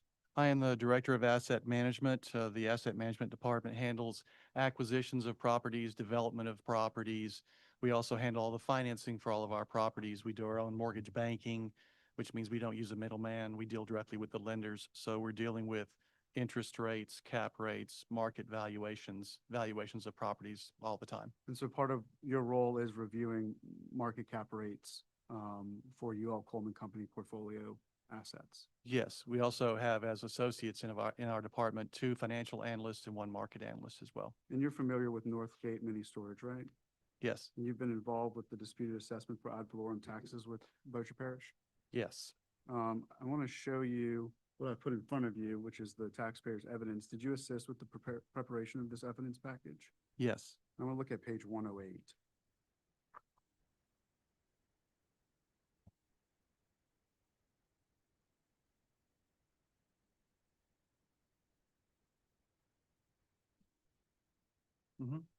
And if we look at this page, you do provide some information about the facility. Can you just give the commission a little bit of information about this facility? The facility was built in 1980. It's now 46 years old. It has 228 non-conditioned storage units. It's 23,880 square feet. And you can see the breakdown there on page 108 of the 5 different unit sizes and the number of units of each type and the rent for each unit type. You were involved with discussions with the assessor about the 2025 assessment, right? Yes. How are you involved? Provided him with information, attended meetings and calls with him, provided him with information on occupancy, the detailed cash flow statement that shows all the income and the expenses for the past 5 years, the rent for the property, the income, the expenses, the prior year's taxes, showing the huge increase. And now I want to look at some of your correspondence with the assessor. Can you please turn to page 43 of the evidence, please? Okay. Now, this is an email from Mr. Edmondson to you, correct? That's correct. March 11th of 25. And does he explain to you that the assessed value of $913,298 was overstated? Yes, in the, I guess you'd call it the 3rd paragraph, he says, we agree this value is overstated. And prior to that, it says it's $913,298. And if we look at the 4th paragraph of this email, does Mr. Edmondson tell you what he believes is the most relevant approach? Yes, I'm reading it. We believe that the income approach is the most relevant, given that we have 5 years of income information. And then he explains that he did a little bit of a discount for the expenses, right? Yes, And he believed that typical expenses for a storage facility is between 30 and 40%, right? yes, that's what it says. Okay. And so what did he ultimately conclude that he believed the assessed value should be? The next paragraph, he states that the total market value will be $437,469. And did you ask for the backup for this data? Yes, we asked him for the breakdown of how he got to that value, which would be the income and the expenses, and then the net operating income, and then the capitalization rate he used. You divide the net operating income by the cap rate to get your value. So we asked for that breakdown. Gotcha. He never implemented the assessment of $437,469, right? No, he did not. And it would have actually reduced the assessed value of the property for 2025, correct? It would have, had he done that, yes. All right. And now if we look at the page right before it, which is page 42, you are responding to the assessor, right? That's correct. And you're providing him with some information that he should consider about the condition of this facility. Correct. I'm mentioning the things Mr. Coleman has mentioned when he was making his comments a few minutes ago about the location and the functional obsolescence. And he did not revise his assessment or accept this information. No, he did not revise anything. And if we go to to page 41 of the evidence, There's an email from Mr. Edmondson, on May 30th, right? Yes. And he again admits that the $913,298 is overstated, correct? Yes, he says, as I stated in the previous email, we agree that the value for the 2024 assessment of $913,298 was overstated. Now, he then goes on again to say what he believes the value should be. Yes, the very next sentence, we believe the value should be $434,836. And in that email, he attaches his backup, correct? Yes, he mentions that, as we discussed, I'm attaching the income approach that we use to value the Northgate mini storage.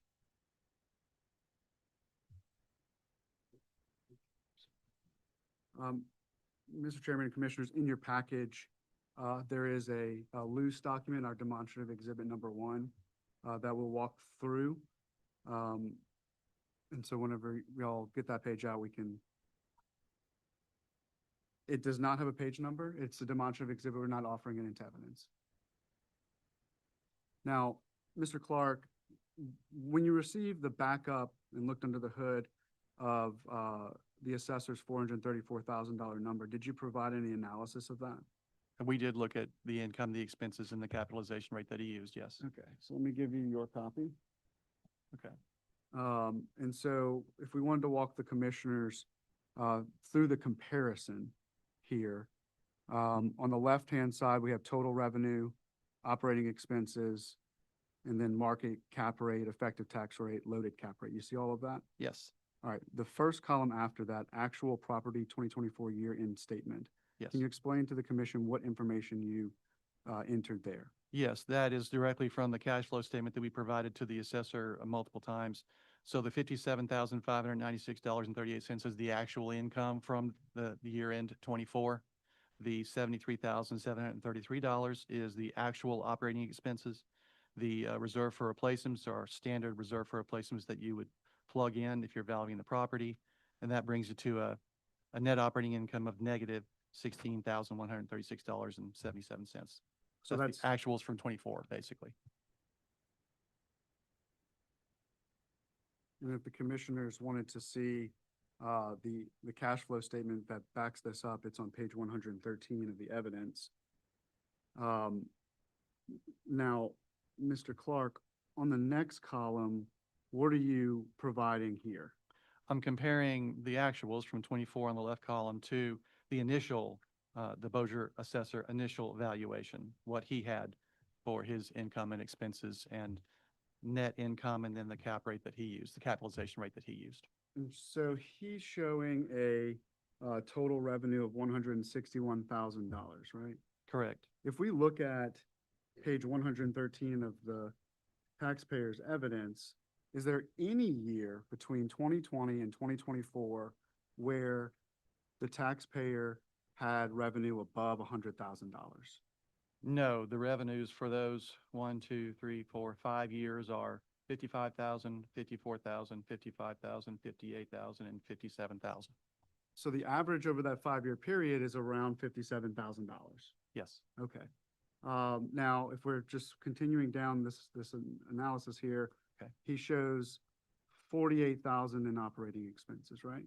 Correct. To arrive at a net operating income of $112,718. Correct. In the 5-year period before this assessment, if we're staying on page 113, yes, is there a single year where the net operating income of Northgate Mini Storage exceeded $20,000? No, the net operating incomes for those past 5 years are 8,900, negative 20,800, negative 3,700, 4,300 positive, and the negative 16,136. So at no point in the 5-year period of time prior to this 2025 appraisal was there $112,000 in net operating income for Northgate? No, never close. All right, let's go to below that, and we see the market cap rate. Do you see that? Yes. So 10.5% is what the assessor used for the assessment that's at issue here today, right? Correct. That's what he used for his initial assessment. And 10.5%, based off of your experience, is about right for this type of property.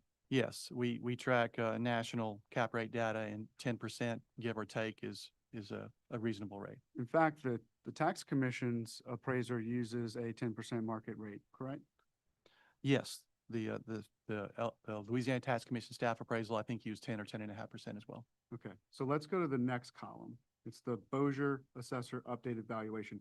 This is essentially the backup for the $434,000 number, right? That's correct. Okay. Mhm. So at the top, the total revenue used by the Bossier Assessor is $57,398, right? That's correct. That's essentially the average of the 5 years of income information provided to the assessor. Yes, it looks to be very close to the actual income for the year that we're talking about, the far left column there of 57,596.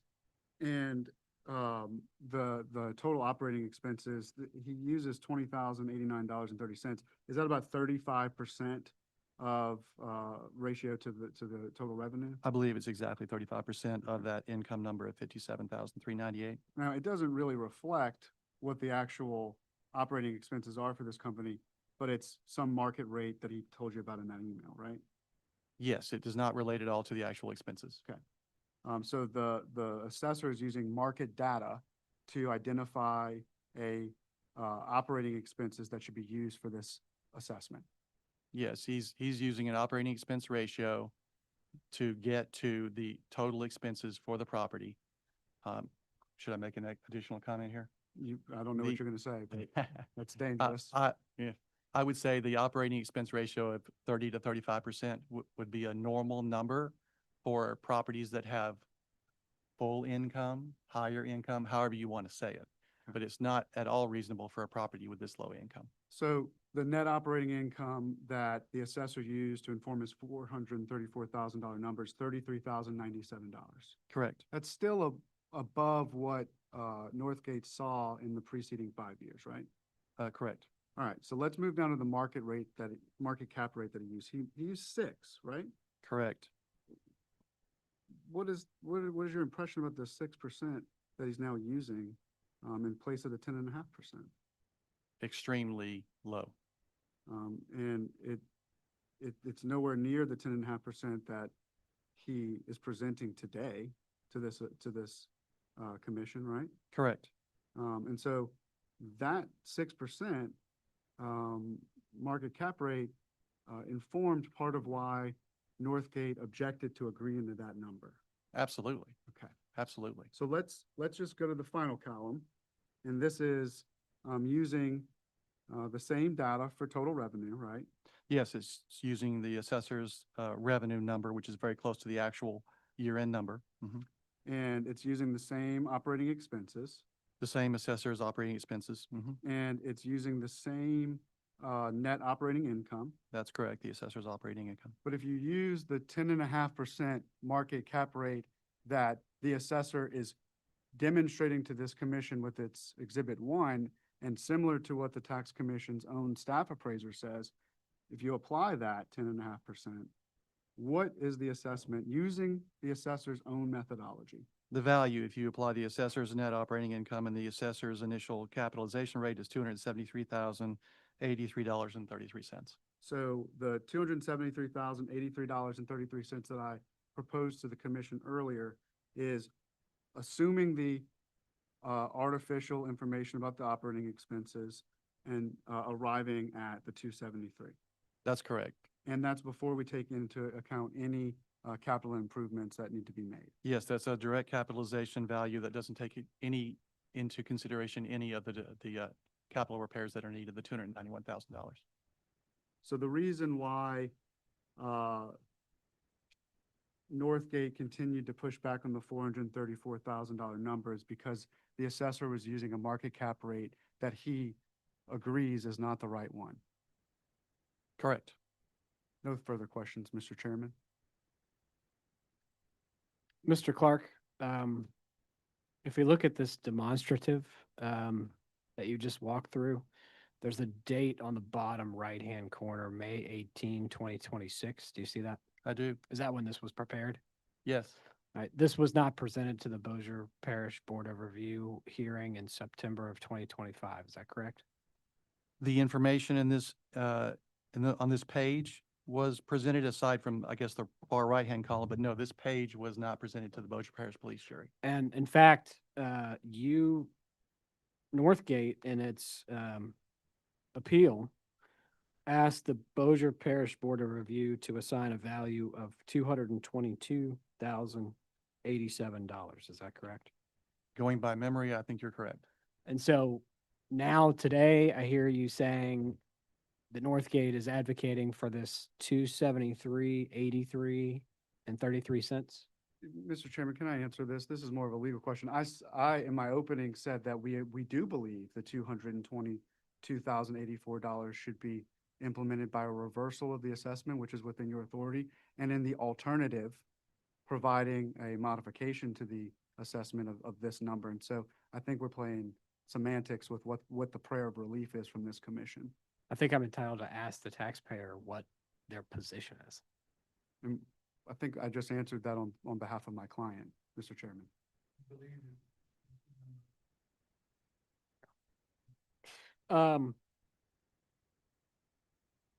How does Northgate's income compare to other storage facilities in the Bossier market? I don't have data for other storage facilities in the Bossier market. How does Northgate's expenses compare to others in the Bossier market?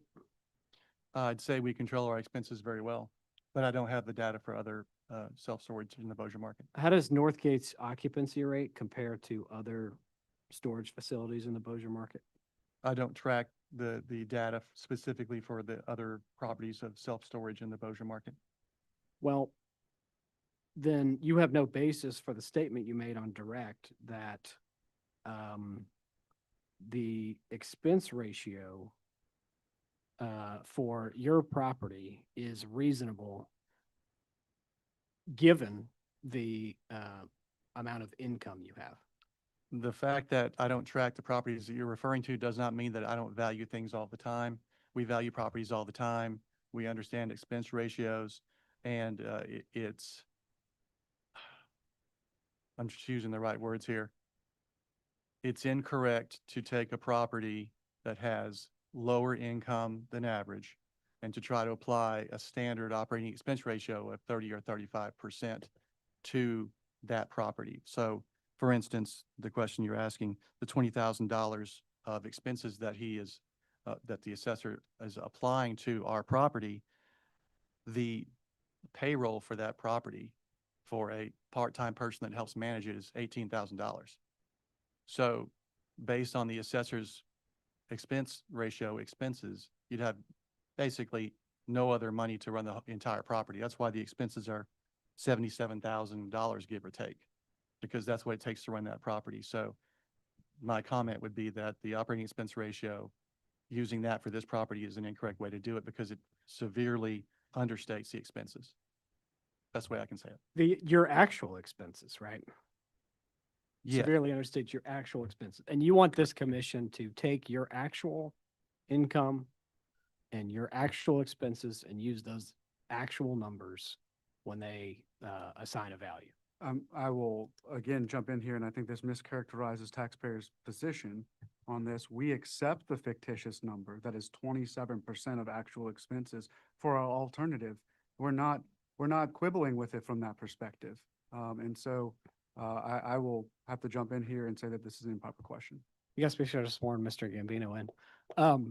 Well, I'm advocating today. I don't need to be sworn in. I've sworn an oath just like Mr. Jones has. Here's to give Okay, candor to this tribe. Stop. We're not gonna play this tit for tat, insult back and forth. That was him. He's the one who. And you're playing along with them, so stop. Present the information, ask the questions directly that you want to ask, and we're gonna get answers from them. And that's what we're gonna do. And if we're not, we can stop right now and we'll make a ruling that neither one of you will like. Thank you, So Mr. Chairman. let's get back to the point of hearing the numbers, hearing what the issues are, so that we can try to make a fair determination. Thank you, Mr. Chairman. Mr. Clark, you're familiar with the income approach? I am.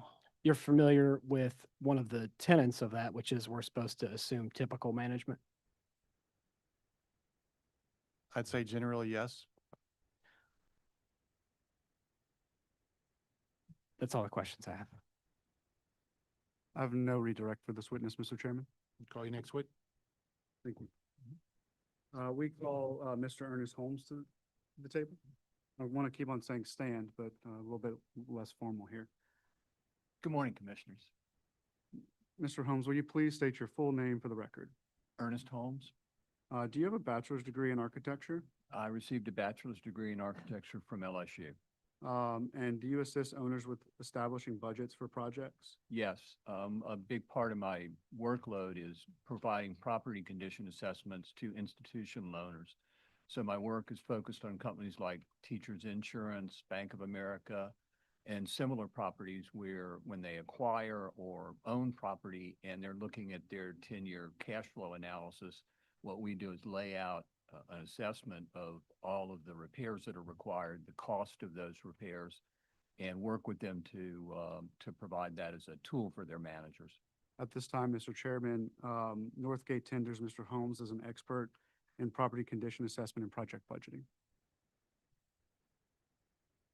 Did you visit the subject property, Mr. Holmes? I did on more than one occasion. Can you tell the commission about your inspections of the property?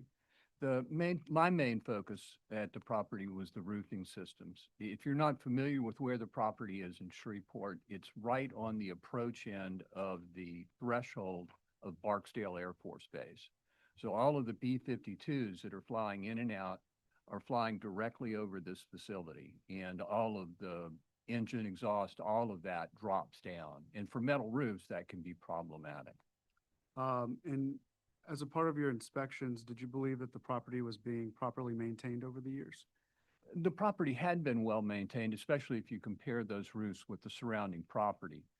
That said, my recommendation to them was to provide a new roofing system in the short term, and until that roofing system was provided, to take some immediate repairs. The most challenging of the repairs were the edges of the roofs. The edges of the roofs were where the water would run off, and right as that water runs off, there's a raw steel edge.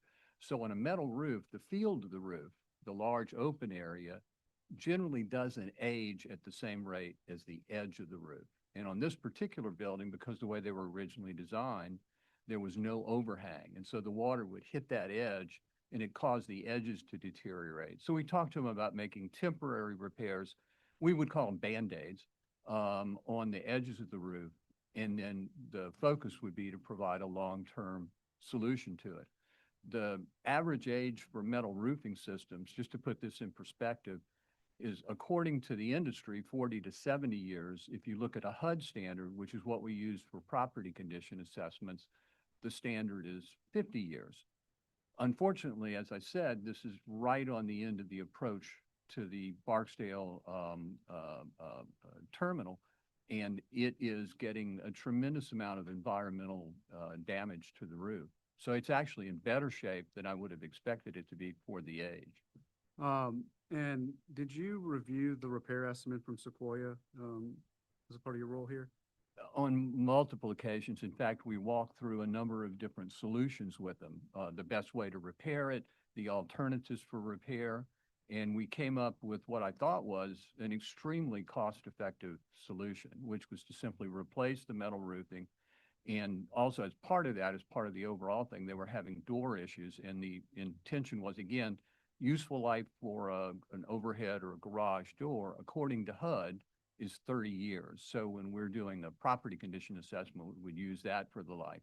These are 46 years old. They're still functional, but they're not functioning properly.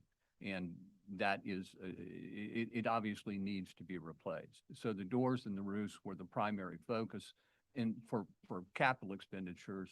And then the painting was an incidental expenditure as part of their routine maintenance. Will you go to page 29 of the binder in front of you? The Sure. Taxpayers exhibits.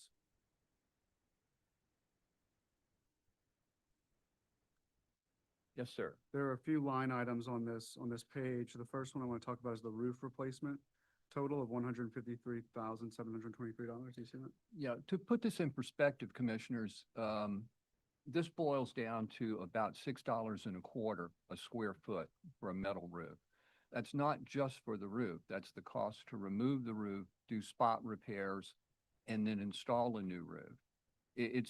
As a point of reference, what we typically would budget for that is anywhere between $10 and $12. The roof is, I'm going to use my terminology rather than technical assessment stuff. We were reading this as a self-performance. One of the things that I've had the opportunity to do with Coleman is work directly with their construction team to develop very, very cost-effective repairs by looking at alternatives and solutions that we couldn't really put out for bid because people would bid it with apples and oranges. Do you believe that the $153,723 roof replacement total submitted by Sequoia Construction to be reasonable? Yes. And then the painting of the property, you said this is incidental maintenance and repair. That $28,703 number, do you believe in your expert opinion that number to be reasonable? Yes. And then door replacement, I know Commissioner Guidry asked about the number of doors.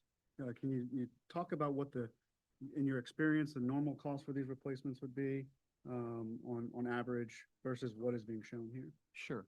A typical overhead door, an industrial overhead door, is somewhere around $1,000. Just to put this in perspective, these are actually coming in at about $450 a door. I'm assuming that part of that is because they're being budgeted as complete replacement rather than individual doors. If you do 10 doors or 15 doors, you're going to obviously pay more than if you're doing 200 doors. So part of that is just the savings that are achieved, but that was a big part of the focus. And so the $108,813 estimate is for the replacement of all of the doors. For 100%, that's all 228 doors. And it's less than the $1,000 per door standard that you see in your own work. Yes. And so is it your expert opinion that the $291,287 estimate to be a reasonable estimate of costs? I feel it to be reasonable and somewhat conservative compared to what if I was recommending to an owner that they develop a budget for this scope of work. That's lower than I would have recommended. Thank you, Mr. Chairman. I have no further questions for this witness. Okay, before we cross, I have a question. Yes, sir. So you're saying the number for the repair is lower than market? Yes, General sir. Statement. Okay. In my opinion. What's the profit margin of the construction company, your estimate of doing the work? They're doing that zero profit? No, I'm sorry. It's their internal construction company. It's their They're internal. bidding a job. Yeah. Is it because it's below market rate? You tell me the way number.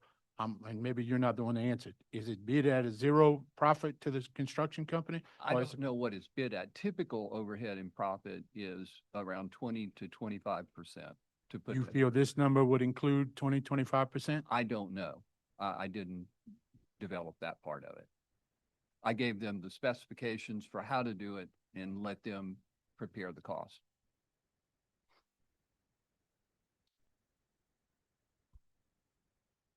Mr. Holmes, Yes, sir. were you present for the Board of Review before the Bossier Parish Police Jury in September of 2025? I was not. No question. No redirect, Mr. Chairman. Next witness. At this time, subject to potential rebuttal, which it sounds like we're going to have an objection about, we rest our case. Let's take a 5-minute break for everybody, stretch our legs and do whatever, and then we'll reconvene at 11:30.